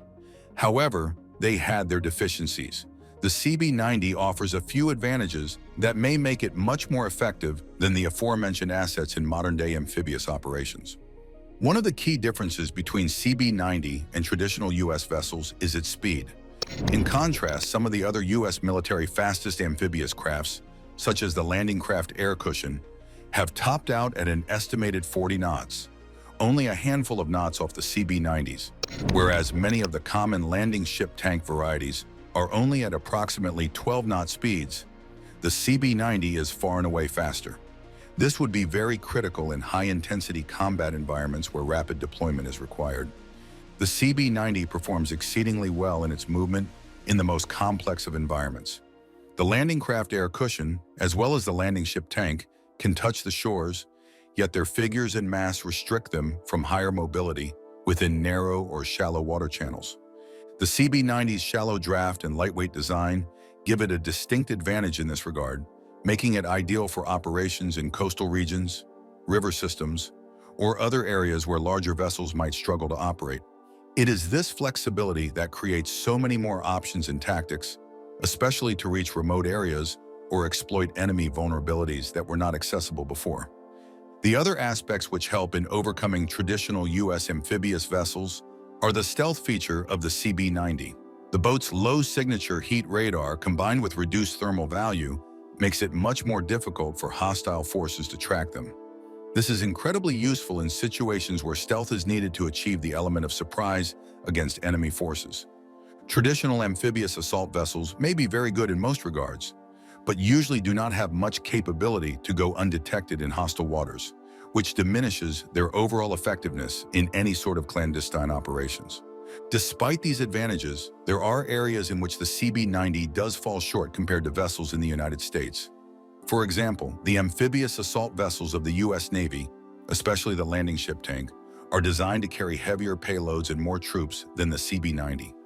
The landing ship tank has been a heavier vessel to bear tank and truck, transporting large numbers of soldiers to go ashore for very major assaults. Although it is quite flexible, the versatility of CB-90, which was high, is most adept for usage during smaller and speedier missions, was in no way fitting for either broad invasions or heavy lifting tasks. By contrast, amphibious vessels within the U.S. Navy are designed for an integrated fleet of vessels, each with capabilities dedicated toward communications, command, and control. The CB-90, even though an advanced vessel technologically, is not designed to be integrated into larger naval forces to that extent. That being said, this could certainly change as the military forces of the world continue to adopt new command and control systems, which would allow smaller, more agile vessels to be tied together into coordinated larger forces. More than a technological breakthrough, the CB-90 represents a conceptual change for military forces in thinking about amphibious warfare. Due to the versatility of the boat, it would be able to function perfectly well as a tool in a great number of military activities ranging from special forces insertion to rapid troop transport and fire support for the ground fight. Regardless of the mission, the CB-90 is guaranteed to accomplish the task seamlessly. The vessel's capability to carry out operations in shallow waters blindly without detection gives it a massive edge above traditional amphibious vessels, which are prone to vulnerability. Modern war requires the quick mobilization of forces, particularly in theaters where enemy forces are unpredictable or landscape hard to overcome. With CB-90, military commanders can now act faster to the emergence of a threat, thus always keeping one step ahead. Besides, advanced communication systems and the sharing of real-time data further integrate coordinated operations between various Army divisions. The CB-90 is designed for seamless integration into air and ground forces, proving to be extremely effective in operations involving a united front. Since the U.S. and its allies have future plans for revamping their Navy fleet, this CB-90 may integrate into the CB-90's amphibious attack plans and offer military forces much-needed advantages through technological supremacy against any adversary that may stand. Because the CB-90 has been constantly updated to meet modern-day conditions of combat, this could mean that it is very well positioned to be one of the keys in most future amphibious assaults. Be that for special operations, rapid response, or large-scale engagements, the capability of the boat can just be unmatched. Other militaries throughout the world have noted the impressive abilities of the CB-90. While some countries have already started making use of the vessel in their own naval operations, other countries have decided to conduct an analysis of the structure and ponder on the idea of advancing their own amphibious attack capabilities. Among the Nordic and NATO allies, the two nations, Norway and Finland, have already adapted different variants of CB-90 for military purposes. They use boats to patrol their borders, facilitate the rapid movement of troops, and perform special naval operations because of the shallow waters and difficult coasts. Outside of military operations, CB-90 contributes to security problems related to maritime security, search and rescue, and enforcement along coastlines. In doing so, both China and Russia have also sought geopolitical recognition of the strategic value of high-speed amphibious crafts and then looked for counterparts. However, China is investing in developing speedier and stealthier amphibian boats as counterweights to a NATO-dominated navy, seeking strengthened power projection capacity in the challenged waters around its shores, mainly the South China Sea. In the same fashion, Russia has raised the amount of funding allocated to high-performance, lightweight vessels intended for coastal warfare.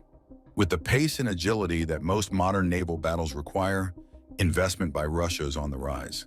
Most of these attempts seem to reflect that CB-90 has set a new benchmark in amphibious assault technology, influencing the military strategies of multiple nations. The CB-90 has just demonstrated its relative advantages in speed, stealth, and versatility. This may be the legacy of the CB-90. Still, it has become the norm for the majority of the world's modern naval forces and redefines the way future amphibious missions are envisaged. But the arrival of CB-90 also portends a rude awakening, when the only thing that would matter in the race on the battlefield in military technologies is innovation. And with countries like Sweden continuing their charge with advanced military technologies, the CB-90 is clearly en route to the top in amphibious combat for decades to come. As the military technologies progress, the CB-90 will include more AI and automation aspects in the future to further operability. One modification that might be done with this vessel is autonomous navigation. If an AI pilots it, there will be no need to retain a crew on board the CB-90, which could become quite important in missions where human presence may be compromised.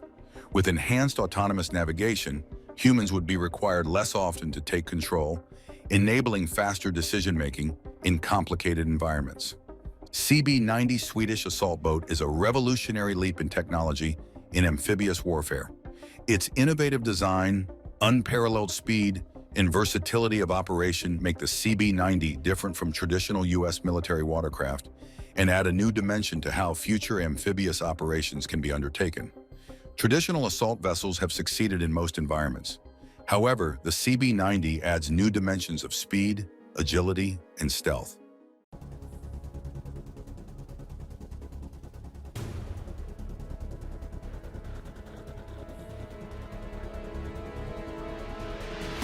The United States Air Force is simply unmatched in military technology. With advanced fighters and bombers that are armed with unmatched firepower, the U.S. has once again proven its leadership in military innovation. Yet some specific weapons in its arsenal truly set the country apart, each designed to strike fear into the heart of any adversary. What aircraft showcase American aviation dominance, and what makes them so powerful? Join us as we explore the reasons why Russia and China can never beat the United States Air Force. The very first aircraft on the list of the most feared and advanced air fighters in the United States Air Force is the F-22 Raptor. This aircraft is unquestionably the world's most expensive fighter, costing about $350 million. It is also regarded as the stealthiest and most lethal, with a maximum speed of Mach 2.25 and a range of 2,000 miles. It is the first jet to have features like being able to fly really fast without using too much fuel, reducing operational cost, being able to move in unpredictable ways, and being hard to detect by radar. This jet is designed for tough missions involving intense combat or protection against attacks in dangerous areas.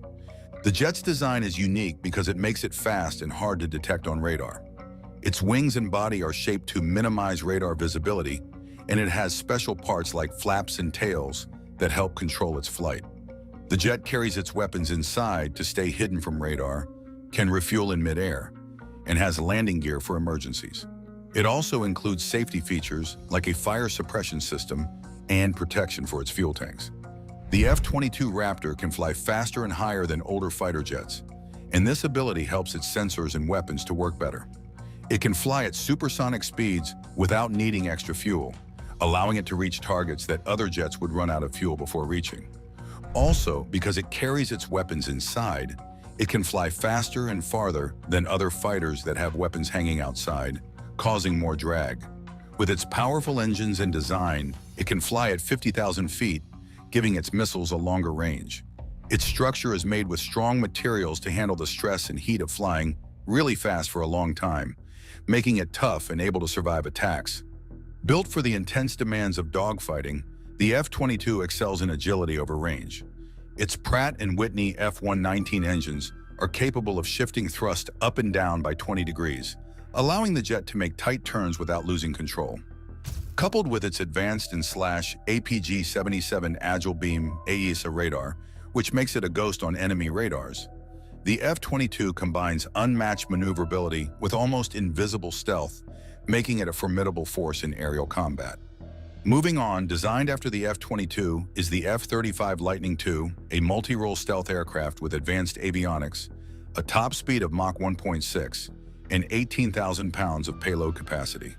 Built using lessons from the F-22 Raptor, this formidable air fighter features sophisticated sensors and avionics. Its open architecture allows for continuous deployment updates and improvements over time. Amidst its mind-blowing features, this aircraft stands out for its ability to take off and land vertically. This unique feature allows it to operate from diverse locations like aircraft carriers, small airfields, and even urban areas, making it highly adaptable. The F-35 ability to take off and land vertically relies on its powerful engine and a special lift fan. Located at the rear, this lift fan is powered by the same engine that propels the aircraft forward. When activated, the fan pushes air downwards, generating enough lift to allow vertical takeoff. Here's how it works. The pilot activates the lift fan, which directs air downward to create an upward force.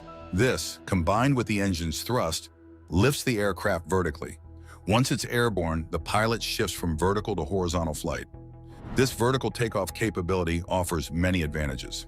The F-35 can launch from a wide range of locations, including small airfields and aircraft carriers, giving it great operational flexibility. It also doesn't need a long runway, reducing the need for infrastructure. Additionally, it can operate in remote or dangerous areas, making it harder for enemies to target. While this capability is quite impressive, this aircraft's design is also intriguing. Let's explore the features of this fight generation masterpiece. Stealth is a huge part of the F-35 design. To stay hidden from its enemies, the jet's body is carefully shaped with smooth curves and aligned edges to deflect radar waves, and it's coated with radar-absorbent materials. Its unique air intake design, called the diverterless supersonic inlet, keeps the engine hidden from radar while letting air in efficiently. This stealth setup makes the F-35 appear as small as a golf ball on the radar at certain angles, and can sometimes even rival the stealth of the F-22. The aircraft also uses special coatings that are more durable than older stealth jets, meaning they need less upkeep. It has reduced infrared and visual signatures and tightly controls radio signals to avoid detection. The F-35 is primarily stealthy against high-frequency radar, though low-frequency radars can still detect it. But those are less precise and easier to spot. This technological marvel can also attach special reflectors to make itself visible when needed. Another impressive air fighter is the F-15 Eagle. This air superiority fighter with a 65,000-foot ceiling, Mach 2.5 speed, and 100-plus aerial combat victories is truly formidable. The design of the F-15 is quite sophisticated. It has a brake on top of the body for slowing down and 3 wheels that tuck away during flight. Its 2 Pratt & Whitney engines with afterburners give extra speed and are fed air through adjustable front openings. The cockpit is high up at the front with large windows for a clear view. In the 1960s, the jet started using advanced titanium parts made with a special process. This aircraft is renowned to be very agile because it has a low weight-to-wing area ratio and a high thrust-to-weight ratio, letting it turn tightly without losing speed. It can climb to 30,000 feet in about a minute. Its engines sometimes produce more thrust than the plane weighs, allowing it to shoot straight up into the sky. Being designed for one person to handle in air combat, the basic version has 1 seat and focuses on air combat superiority. The B and D models have 2 seats for training, but can still fight. The E model has 2 seats, with the second for a crew member to manage weapons. One special feature of the F-15 is that it doesn't have turkey feather covers on its engine nozzles. These were removed because they cause problems and increased air resistance by 3%. The F-15's avionics system includes a head-up display, advanced radar, guidance systems, communication tools, navigation systems, and electronic warfare equipment. It can also identify friend or foe aircraft, tricks enemy radar, and process information with a central computer. The HUD shows important flight and targeting info in front of the pilot, so they don't have to look away during combat, even in different lighting. The jet uses advanced radar to detect targets above and below, ignoring ground disruptions. This radar tracks fast-moving objects from far away to close up and helps the pilot accurately aim weapons. In close combat, it quickly spots enemies, and the info shows up on the HUD. The electronic warfare system warns of threats and can disrupt enemy tracking. Later, the radar was upgraded to an electronically scanned array version in the APG-63 V2 and V3 models. This radar can quickly track multiple targets and work with the jet's weapons, improving the performance of missiles like the AIM-120 AMRAAM. The F-15 can carry many air-to-air weapons and has an automated system to help the pilot use them safely. The system shows info on the HUD and controls on the engine throttle or stick. When switching weapons, the HUD updates with the new info. This aircraft can also carry a specific range of missiles, like the AIM-7 Sparrow or AIM-120 AMRAAM missiles on the lower fuselage, and the AIM-9 Sidewinder or AIM-120 AMRAAM missiles under the wings. It also has a 20mm M61 Vulcan Gatling gun built into the right-wing root for defense. While the F-15 is definitely formidable, the F/A-18 Hornet is quite intimidating, dominating the skies with its top speed and large payload. This aircraft is a multi-role fighter with exceptional speed and impressive capabilities. The F/A-18 Hornet is a highly versatile twin-engine aircraft built for both air-to-air combat and ground attack missions, earning its FA designation. This all-weather supersonic jet is a cornerstone of the U.S. Navy and Marine Corps, known for its adaptability and reliability in a wide range of combat scenarios. Manufactured by Boeing, the Hornet is carrier-capable, meaning it can operate from aircraft carriers, making it a critical asset for naval operations. Its design allows for 1 or 2 pilots, depending on the mission, and its speed exceeds Mach 1.8, with an impressive range of 2,100 miles and a service ceiling of 50,000 feet. The Hornet's power comes from 2 General Electric 400 and 4 GE 402 afterburning turbofan engines. These engines provide up to 17,750 pounds of thrust each when the afterburners are engaged, giving the aircraft the speed and agility needed to excel in high-stakes missions. The Hornet is heavily armed, featuring a 20mm M60-101 Vulcan rotary cannon with a capacity of 578 rounds, ensuring superior firepower in dogfights. Additionally, it has 9 hardpoints that can carry up to 13,700 pounds of weaponry, including rockets, missiles, and both conventional and nuclear bombs, allowing it to handle a variety of combat roles. Beyond its firepower, the Hornet is equipped with advanced avionics and defensive systems. These include an electronic countermeasures pod, flare and infrared decoy dispensers, and sophisticated navigation systems. These features ensure the Hornet's survivability in hostile environments, enhancing its effectiveness in combat. Since its introduction, 1,480 F/A-18 Hornets have been built, with each unit costing approximately $67.4 million. The aircraft's combination of speed, firepower, and advanced technology makes it a vital part of the U.S. military's air power. Its proven performance over decades of service has solidified its reputation as one of the most dependable and effective multi-role combat aircraft in the world.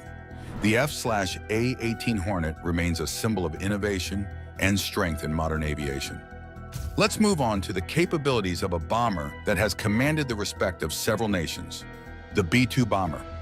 The B-21 Raider is a new bomber being made for the United States Air Force. This bomber was part of a program called Long Range Strike Bomber, with the aim to develop a strategic bomber with next-generation features that would replace the old bombers. It is designed with the ability to fly long distances for a long period of time and stay hidden from enemies. Stealthy features. It can also carry different types of weapons, including powerful ones like nuclear bombs or just regular bombs.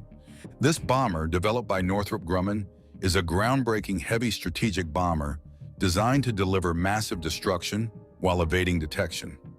Operated by a crew of 2, this aircraft is specifically built to penetrate the most advanced anti-aircraft defenses, making it a valuable and heavily protected asset. Its stealth capabilities are unmatched thanks to its tailless design, radar-absorbing materials, and advanced technology. In fact, the B-2 is considered the stealthiest aircraft in the world, and the only bomber capable of carrying large air-to-surface standoff weapons while maintaining its stealth profile. One of the B-2's most impressive features is its highly sophisticated onboard computing system, which integrates 136 computers into a unified brain. This system allows the bomber to perform a wide range of complex tasks, from evading enemy radar to identifying and engaging targets from miles away. Its intelligence is matched only by its destructive power, making it a formidable tool in the U.S. Air Force's arsenal. The B-2 Spirit is equipped with 2 internal payload bays that can carry up to 50,000 pounds of ordnance. This arsenal includes a variety of nuclear and conventional weapons, such as up to 8,500-pound bombs, 36 750-pound bombs, or 16 2,000-pound bombs like the Mk-84 or GBU-31. The bomber is also capable of deploying advanced precision-guided missiles and nuclear bombs, making it incredibly versatile for a range of mission profiles. While the B-2 Spirit has helped maintain the United States' dominance in aerial warfare, rival nations are steadily advancing their own military technologies. This competition has pushed the U.S. to continue developing even more advanced and powerful aircraft concepts to secure its position at the forefront of global military aviation. These upcoming designs promise to build on the B-2's legacy, ensuring that the United States remains ahead of its adversaries in the ever-evolving landscape of modern warfare. Another bomber with an impressive capability is the B-21. The Raider, developed by Northrop Grumman, is a groundbreaking 6th-generation aircraft that sets a new standard in modern aviation. Officially unveiled in December 2022 at Northrop Grumman's facility in Palmdale, California, this advanced stealth strategic bomber has captured global attention for its cutting-edge design and unparalleled capabilities. Designed to deliver both conventional and nuclear weapons, the B-21 Raider can penetrate the world's most advanced air defenses, making it a critical component of future military strategy. Priced at $700 million per unit, the B-21 Raider is expected to make its inaugural flight in 2023, with full operational service anticipated by 2027. By the 2040s, it will replace 2 iconic bombers in the U.S. Air Force's fleet, the B-1 Lancer and the B-2 Spirit. The Raider is designed to surpass the capabilities of its predecessors, particularly the B-2 Spirit, offering even more advanced stealth technology and enhanced operational flexibility. What sets the B-21 apart is its focus on next-generation stealth. Its design minimizes radar detection, allowing it to operate undetected in hostile environments. This stealth capability, combined with its ability to carry a wide range of weaponry, ensures the Raider can perform a variety of missions, from precision strikes to nuclear deterrence. The aircraft is also expected to feature state-of-the-art avionics, advanced communication systems, and the ability to integrate with modern battle networks, ensuring it remains relevant for decades to come.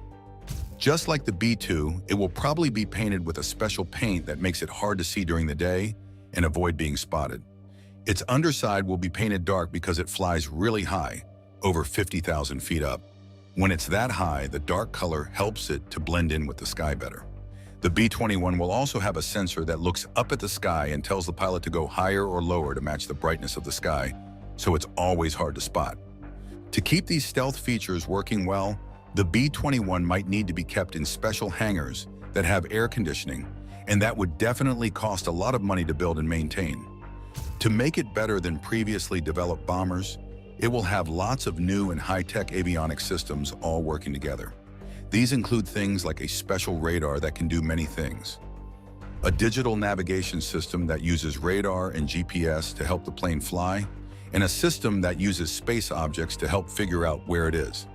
It also has a radar that can scan in different directions, a system to jam enemy communications, and cameras and sensors to spot targets. The last but not the least is the NGAD.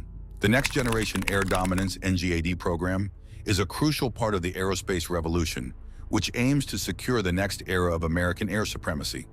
The NGAD boasts of advanced stealth technology that allows it to operate seamlessly even in highly contested environments, where it can easily evade detection by radar. Its superior stealth capabilities are achieved through advanced materials and design techniques that make detecting aircraft challenging for radar systems. This technology enables the fighter jet to undertake critical missions that would have been impossible with conventional aircraft. Furthermore, the fighter's survivability is enhanced by its ability to operate in high-threat environments, making it an invaluable asset on the battlefield. One of the key advantages of these aircraft is their exceptional speed and agility. With the ability to reach impressive speeds, they can maneuver quickly and easily perform evasive actions. This provides a significant edge in evading threats and executing tactical maneuvers in combat scenarios.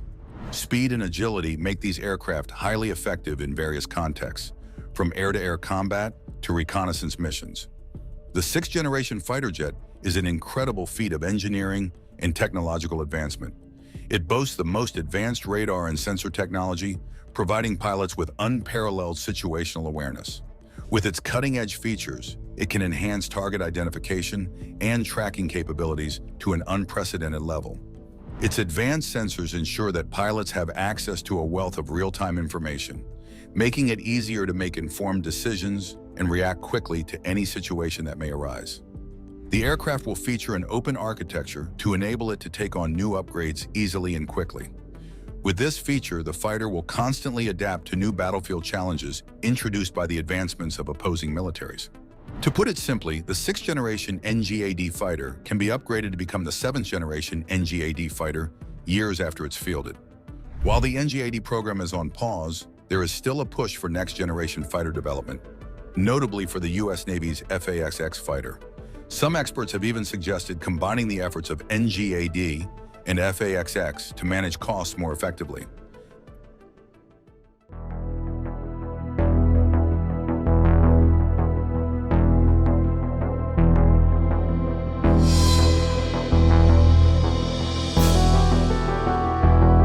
The quest for advanced military technology has entered a critical stage, with revolutionary innovations set to transform air combat.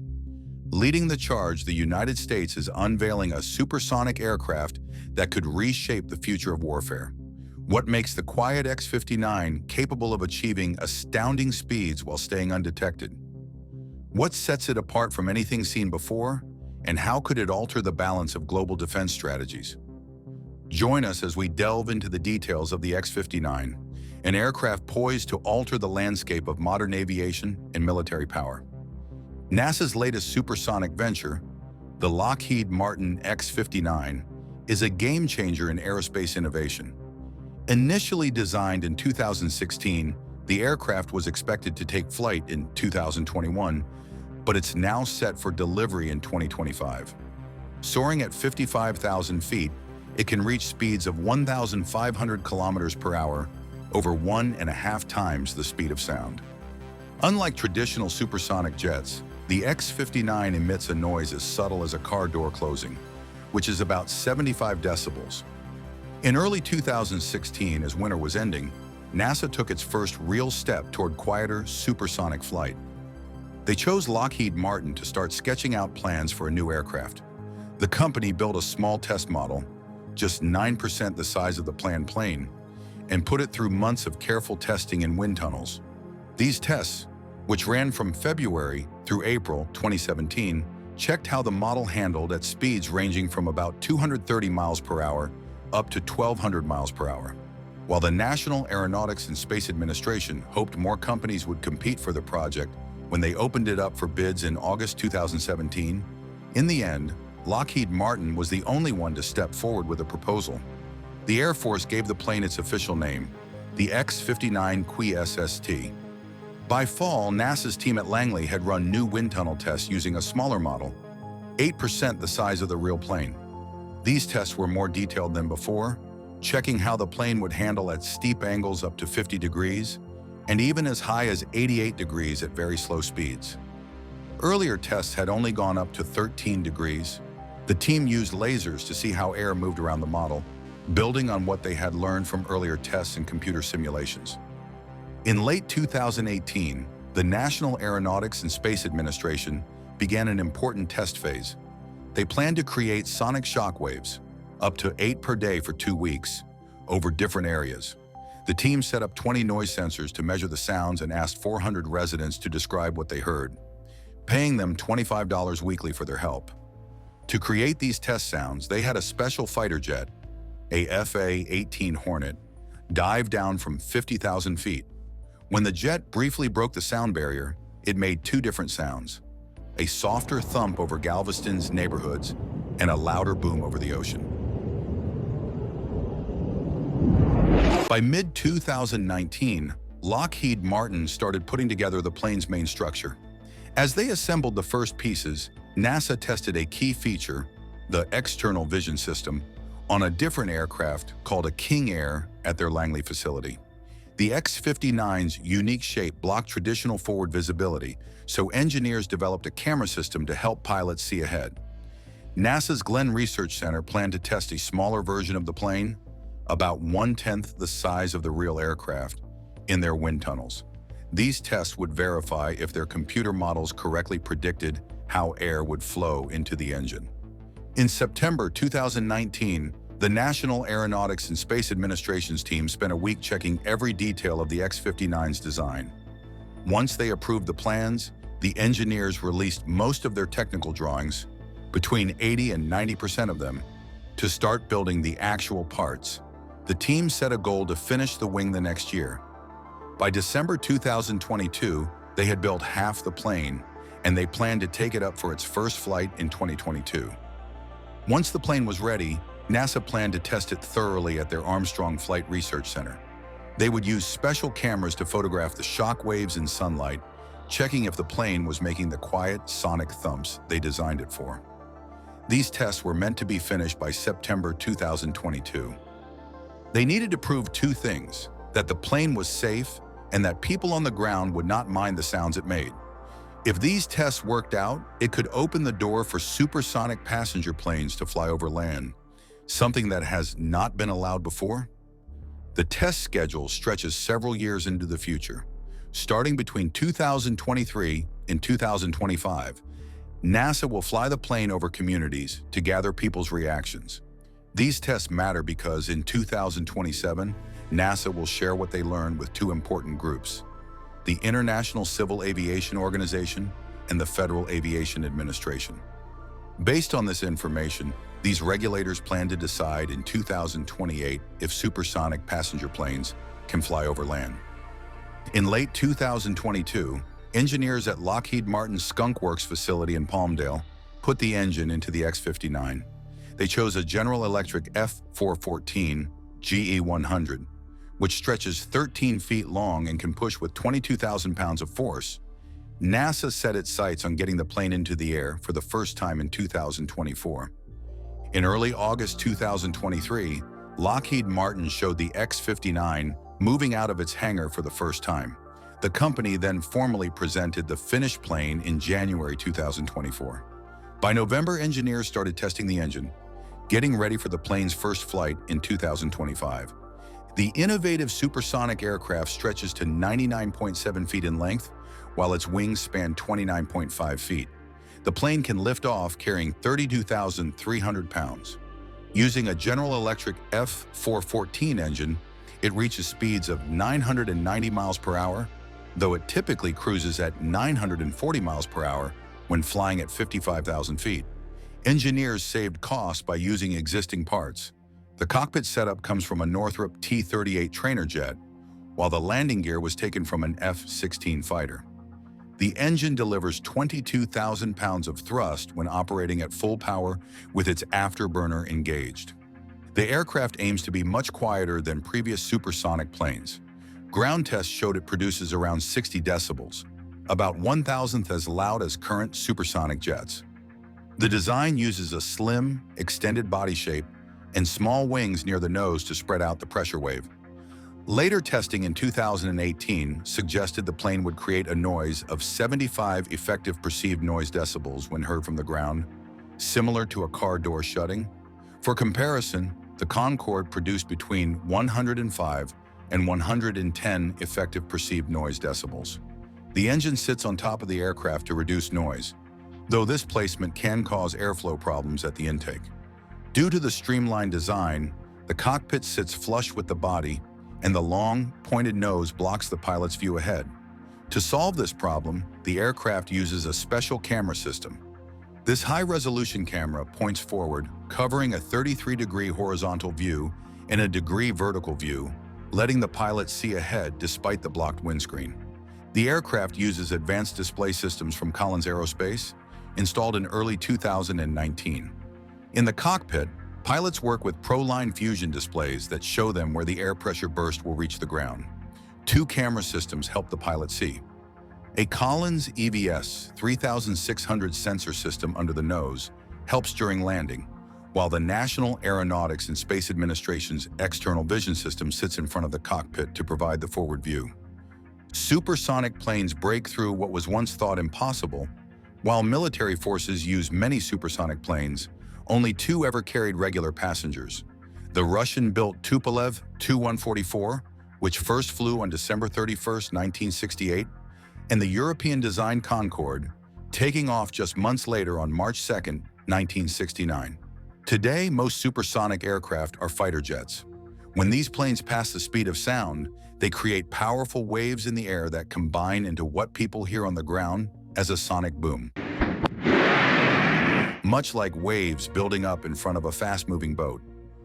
Breaking the sound barrier took years of research and engineering. The Bell X-1, an American test plane, first managed this feat in controlled flight. It used a rocket engine that produced 6,000 pounds of thrust, running on liquid oxygen and alcohol fuel. Before this breakthrough, several pilots claimed they'd flown faster than sound during World War II when aircraft technology was advancing rapidly. But the first officially recognized supersonic flight happened on October 14, 1947, when test pilot Chuck Yeager flew the Bell X-1. Later, Jacqueline Cochran became the first woman to break the sound barrier in an F-86 Saberjet. According to records, another milestone came in 1951 when German pilot Wolfgang Ziese flew a captured German prototype, the DFS 346. After being released from a B-29 bomber at 32,800 feet, the plane reached 683 miles per hour, fast enough to break the sound barrier at that height. On August 21, 1961, a Douglas DC-8 made history at Edwards Air Force Base.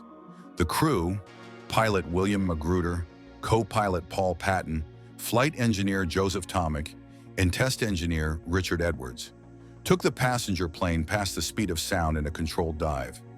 This marked the first time a civilian airliner broke the sound barrier on purpose, and only the Concorde and Tu-144 would do it again. In the 1960s and 70s, engineers worked on designs for passenger planes that could fly faster than sound. 2 made it into service: the Soviet Tu-144 in 1968 and the European Concorde in 1969. However, these planes faced many challenges. Public concerns about noise, environmental issues, high costs, and later a fatal Concorde crash. These problems kept supersonic passenger flights from becoming common. The way air moves around the plane changes completely once it passes sound speed. The biggest problem is air resistance. It suddenly increases when the plane transitions through the sound barrier. To handle this, planes need much more powerful engines and very smooth, pointed shapes to cut through the air. Aircraft engineers face a tricky balance when designing supersonic planes. The wings need to be short to reduce drag at high speeds, but this makes the plane less efficient during takeoff and landing. Special attention goes into shaping the wings to minimize the effects of shock waves. Since these planes must work well at both low and high speeds, designers have to find the middle ground between these opposing needs. Engineers develop different solutions for making wings work at both low and high speeds. One design used moving wings that could change position, spreading wide for takeoff and landing, then sweeping back for high-speed flight. However, these moving wings created balance problems and made planes heavier and more expensive. Another answer came with triangle-shaped wings, like those on the Concorde. These wings create swirling air that helps lift the plane even when flying at steep angles. This works great at high speeds and helps the plane deal with intense air pressure. The downside? These wings must fly at steep angles during takeoff and landing, which wastes fuel. To help with this, the wings need extra flaps. Modern aircraft primarily rely on aluminum alloys due to their cost-effectiveness and malleability. However, these materials have thermal limitations. They lose structural integrity at high temperatures. This inherent weakness restricts conventional aircraft to speeds around Mach 2. Most planes that break the sound barrier, like fighter jets, only do it briefly when they need to, like catching up to another aircraft. Several extraordinary aircraft were designed and engineered to sustain supersonic flight for extended durations. The SR-71 spy plane and the Concorde passenger jet could do this, though they faced bigger challenges from the intense heat and pressure at those speeds. While these rockets could push aircraft past the usual barrier, they consumed fuel so quickly that flights lasted only minutes. Engineers then had to rethink the solutions. They tried turbojet engines, which used less fuel but could not generate enough power. This led to a brief period where some test aircraft used both engines, a turbojet for taking off and flying slowly, then switching to a rocket to break the sound barrier. The development of the afterburner changed everything. By spraying extra fuel into the hot exhaust of a jet engine, aircraft could now reach extraordinary speeds without rockets. The next advance came with turbofan engines, which direct some air around the main engine rather than through it. This makes the engine much more efficient. Modern supersonic aircraft combine both innovations. They use turbofan engines equipped with afterburners, giving them both the power and efficiency needed for sustained high-speed flight. The fastest planes need special engines that work well at both regular and superfast speeds. Most use a type of jet engine that sends some air around the main part. This helps save fuel when flying at regular speeds, but can still push the plane past the sound barrier. The most remarkable example was the engine in the SR-71 spy plane. It could change how it worked while flying.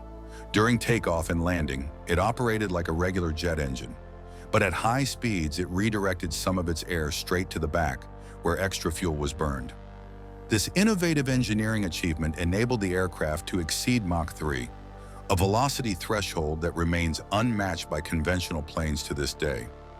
The aircraft's unprecedented velocity generated such intense aerodynamic heating that conventional jet fuel would chemically decompose and clog the fuel system.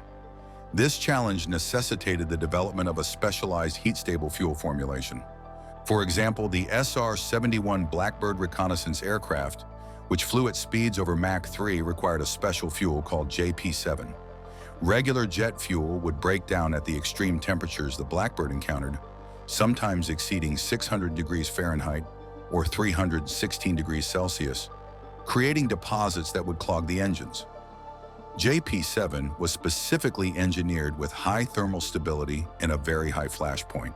It was so stable that the aircraft needed special chemicals called triethylberane just to ignite the fuel at startup. The fuel itself also acted as a heat sink, absorbing heat from the aircraft's surface and cooling critical components during supersonic flight. But getting through the sound barrier is the hard part. A plane needs much more power to push through the air when it's going just below and just above the speed of sound. Engineers found they could reduce this problem by carefully shaping the plane's body to guide the air smoothly. But any sudden changes in the plane's shape still create shock waves. That was why they used something called the Whitcomb area rule, which helped them avoid these abrupt changes. When something moves faster than sound, it creates an interesting effect. Picture a runner sprinting past someone while shouting. They would zip by before they even hear the sprinter's voice. This same thing happens with fast planes. When they fly about 1.5 times faster than sound, they leave behind a cone of pressure waves that spread out and hit the ground in a curved pattern. But here's the tricky part. These planes need to fly well at both normal and super fast speeds.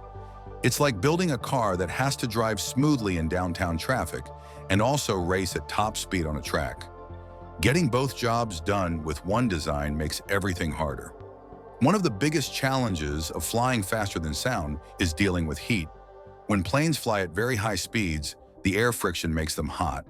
The traditional aircraft metal, duralumin, starts getting soft and weak when it gets too warm, which means it can't handle speeds more than twice the speed of sound. This is why engineers switch to stronger materials like titanium and stainless steel. Take the SR-71 spy plane. It could fly at 3 times the speed of sound, which made parts of the plane heat up hotter than a pizza oven. The engines face their heat problems. Jet engines work by heating incoming air to create push, but there's a catch. When the plane flies very fast, the air gets squeezed and heated up before it even reaches the engine. The engine parts can only handle so much heat, which means they can't add as much extra heat to create a push. To solve this, engineers had to find a way to get more power by burning extra fuel after the main engine. This is like a car engine that is already hot from running. There is only so much more heat it can handle before things start to break. That's why these planes need special designs and materials to manage all this extra heat. The X-59 marks a big step forward in making supersonic flight quieter and more practical. While earlier supersonic planes rattled windows and startled people on the ground, this new design could change everything. If the tests work as planned, people might one day fly across countries in half the time without disturbing anyone below.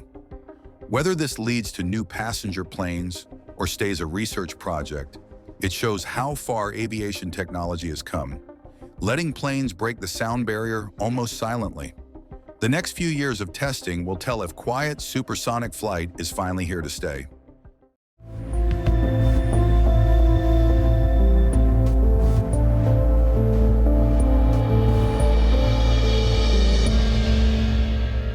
The open seas are increasingly becoming a stage for rising tensions between the US and China.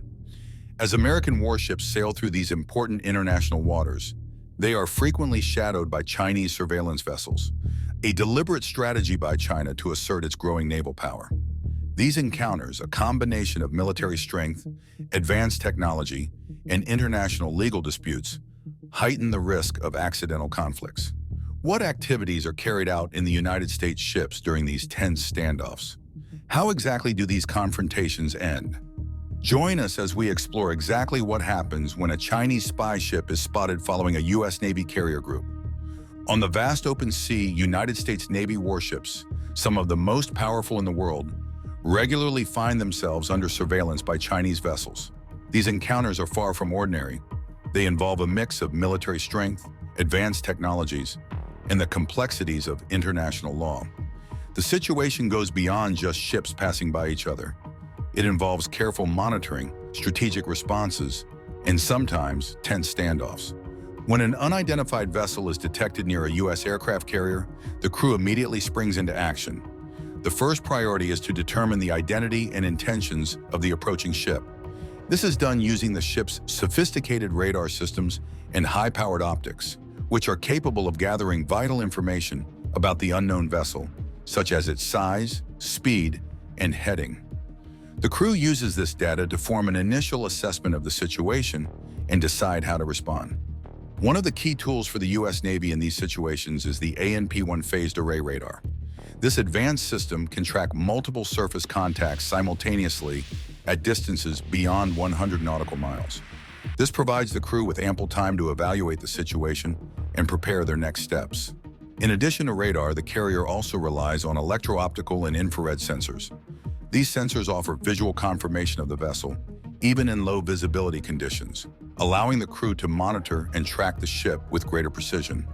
As soon as the radar systems detect the unknown vessel, the communications team begins its role in managing the situation. They attempt to establish radio contact with the approaching ship using internationally recognized maritime frequencies. The message delivered is always clear and professional, with the goal of avoiding escalation. This is a United States Navy vessel conducting routine operations in international waters. Please identify yourself and state your intentions. If the vessel is identified as a Chinese spy ship, the communication becomes even more crucial. The U.S. Navy's approach remains steady, calm, and professional, regardless of any rising tensions. The message may include something like, "Chinese vessel, this is the U.S. Navy carrier. We are conducting lawful operations in international waters. We ask that you maintain a safe distance and avoid any actions that could be perceived as threatening or hostile." This initial interaction serves several key purposes.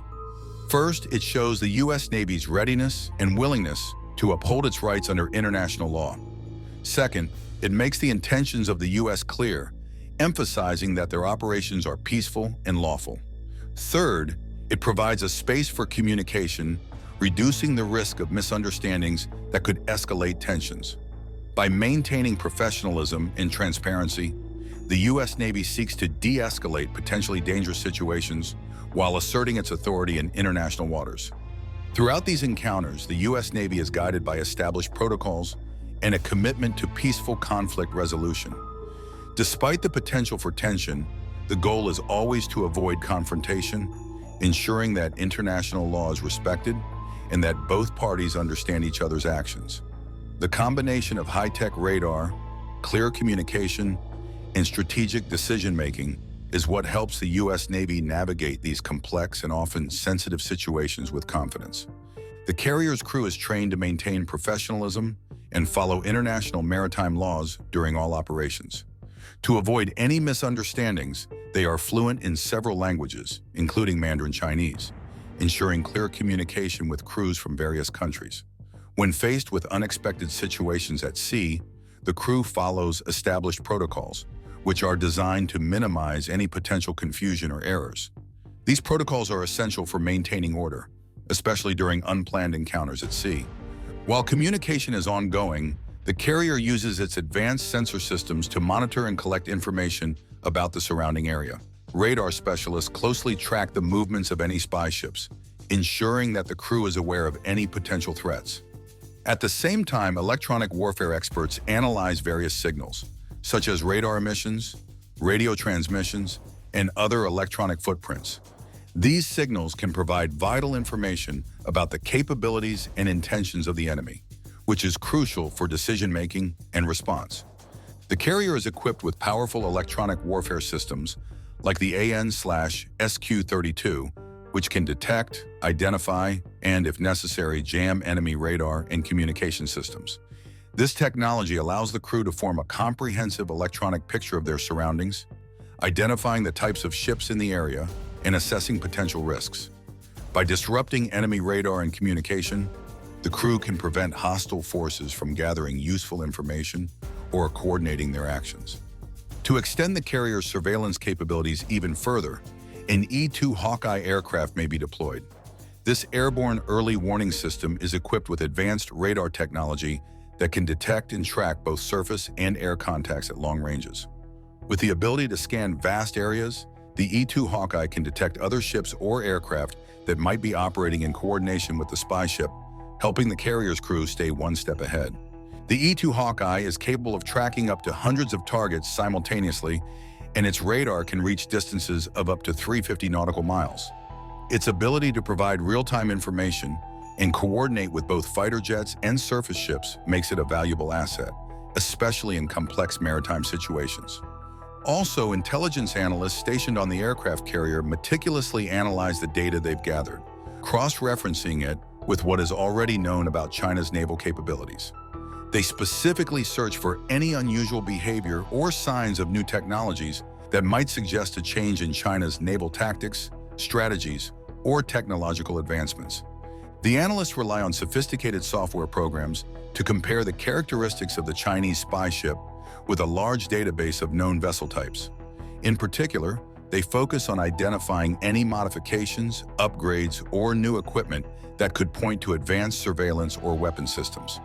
This helps them determine if there are any changes in the Chinese military's abilities. While the U.S. Navy is actively collecting this intelligence, it is important to note that they operate within the framework of international law. The Navy recognizes the fine line between lawful surveillance and provocative actions that could escalate tensions. As such, they take care not to cross that line, ensuring that their primary mission is not compromised. Despite the presence of the Chinese spy ship, the Navy continues to focus on their core operations. This includes carrying out freedom of navigation operations, participating in joint military exercises with allies, and patrolling international waters. The carrier group stays on course with its planned activities, demonstrating that the U.S. Navy will not be intimidated or deterred from conducting its lawful operations. This sends a clear and strong message to other nations. The U.S. Navy remains committed to its missions, regardless of external pressures or surveillance.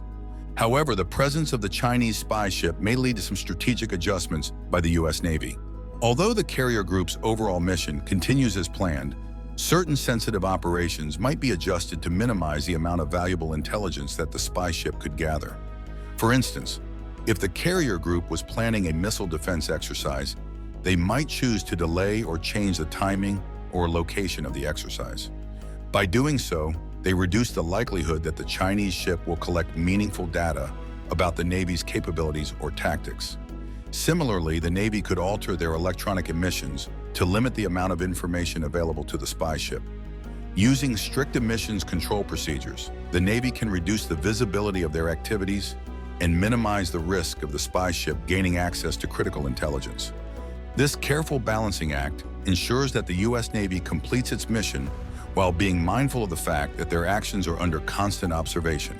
By adjusting certain activities, the Navy avoids making it easier for the Chinese spy ship to gather detailed information.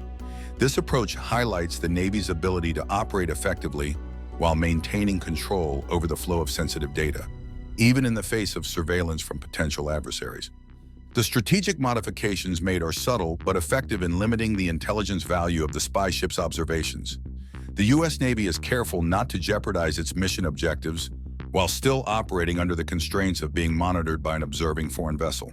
Ultimately, the U.S. Navy's focus remains on achieving its mission, regardless of the surveillance tactics employed by other nations.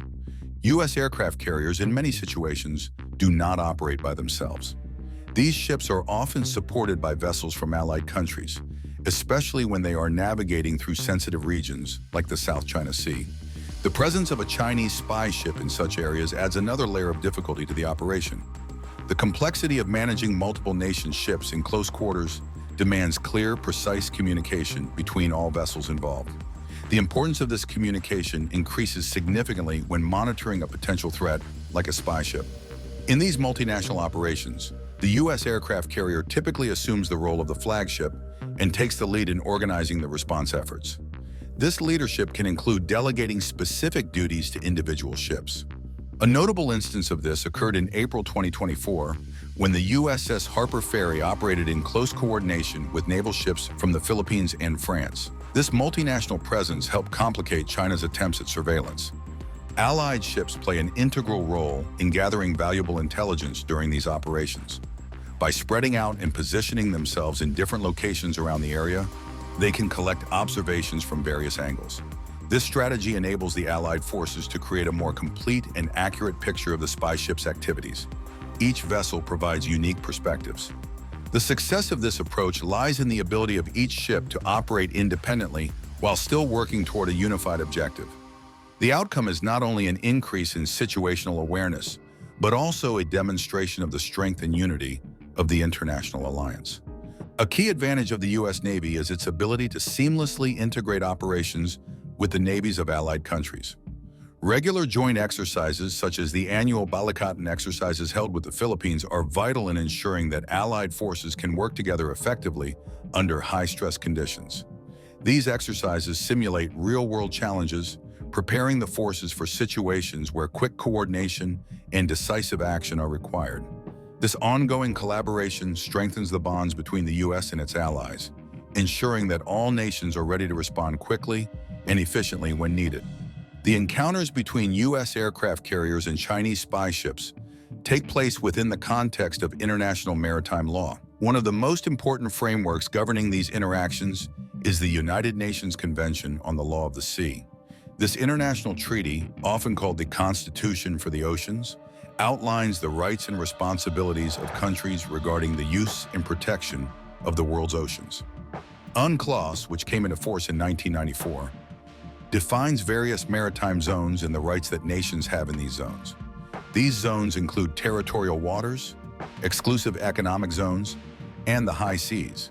The high seas specifically are areas that are beyond any single nation's jurisdiction. In these areas, all countries are granted certain freedoms. These freedoms include the right to navigate, fly over, lay submarine cables, and conduct scientific research. This status of the high seas allows nations to operate in international waters without interference from others, provided they respect international laws. It is within this context that U.S. naval forces conduct operations, and it is also within this framework that China's spy ships must navigate. Understanding and abiding by these rules is crucial for maintaining peace and stability in these contested areas, ensuring that all nations can safely and lawfully use the oceans for their purposes. After the United Nations Convention on the Law of the Sea came into force, it granted all ships, including military vessels, the right of innocent passage through the territorial waters of coastal states. This right extends to the exclusive economic zones of nations, which can extend up to 200 nautical miles from a country's coastline. Within these zones, foreign ships are allowed to conduct activities, but only if they do not interfere with the coastal state's economic rights or security. This principle is central to ensuring freedom of navigation in international waters and preventing disputes over maritime territories. The U.S. Navy's operations in the South China Sea are carried out under the principle of freedom of navigation, which has long been a part of international maritime law. This principle, as outlined by UNCLOS, allows ships to navigate freely through international waters and EEZs without interference from coastal nations, as long as they do not violate any national security or economic interests. However, tensions have risen due to China's interpretation of these laws. China has claimed nearly all of the South China Sea as its sovereign territory, well beyond the boundaries recognized by international law.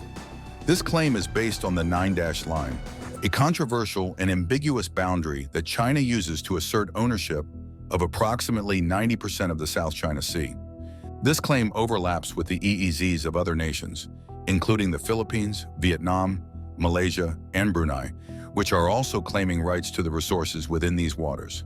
In response, the U.S., along with other countries, has rejected China's expansive territorial claims. The U.S. Navy has conducted numerous freedom of navigation operations in the region to assert the rights of all nations to navigate freely through these disputed waters. These operations typically involve U.S. warships sailing within 12 nautical miles of areas that China claims as its territory, signaling the U.S.'s position that these claims are not legally recognized. The FONOPs are carefully planned and executed with a focus on challenging China's excessive maritime claims while staying within the boundaries of international law. These operations often include public statements by the U.S. Navy explaining their objectives and the importance of upholding international maritime rights. The presence of Chinese spy ships trailing U.S. carrier groups during these operations is often seen as part of a broader strategic contest. While such surveillance activities are not explicitly prohibited under international law, they contribute to an atmosphere of tension and mistrust between the two nations. The spying efforts by China are a reminder of the intense geopolitical rivalry in the region, as both the U.S. and China attempt to assert their dominance and control over critical maritime routes and resources. It is important to note that while the United States is a strong supporter of the principles outlined in UNCLOS, it has not ratified the treaty itself due to domestic political considerations. However, the U.S. adheres to many of UNCLOS provisions, considering them to be customary international law. This has caused some friction with nations that are part of the treaty, as the U.S. continues to operate as if bound by the convention without being an official signatory. China has been modernizing its navy at a fast pace, building up its fleet of surveillance vessels, submarines, destroyers, and aircraft carriers.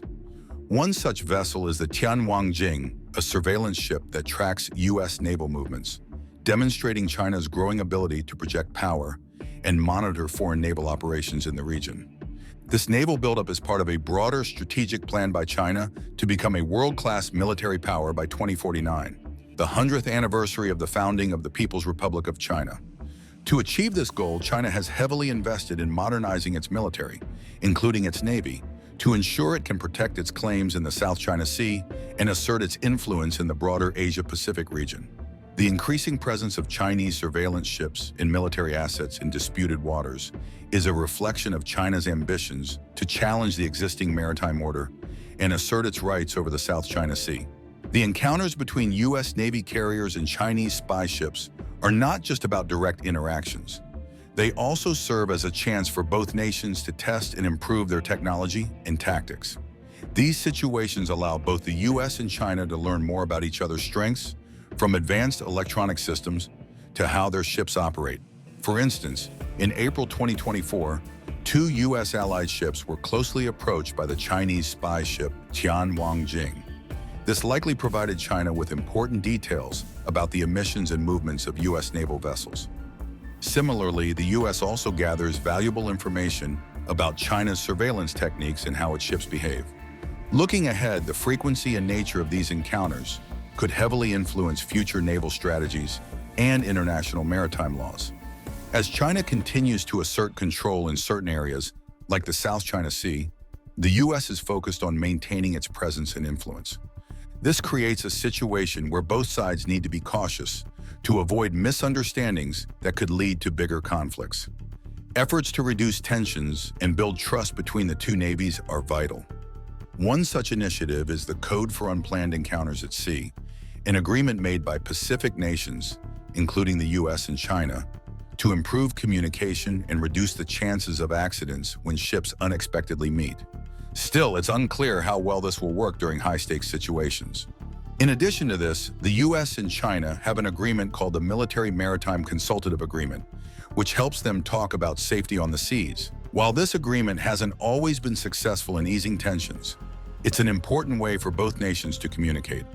These naval encounters represent a larger struggle between the two most powerful nations in the world, with each trying to strengthen its position in the Pacific. How this competition plays out will have major effects on global politics and the balance of power in the 21st century. Thanks for watching.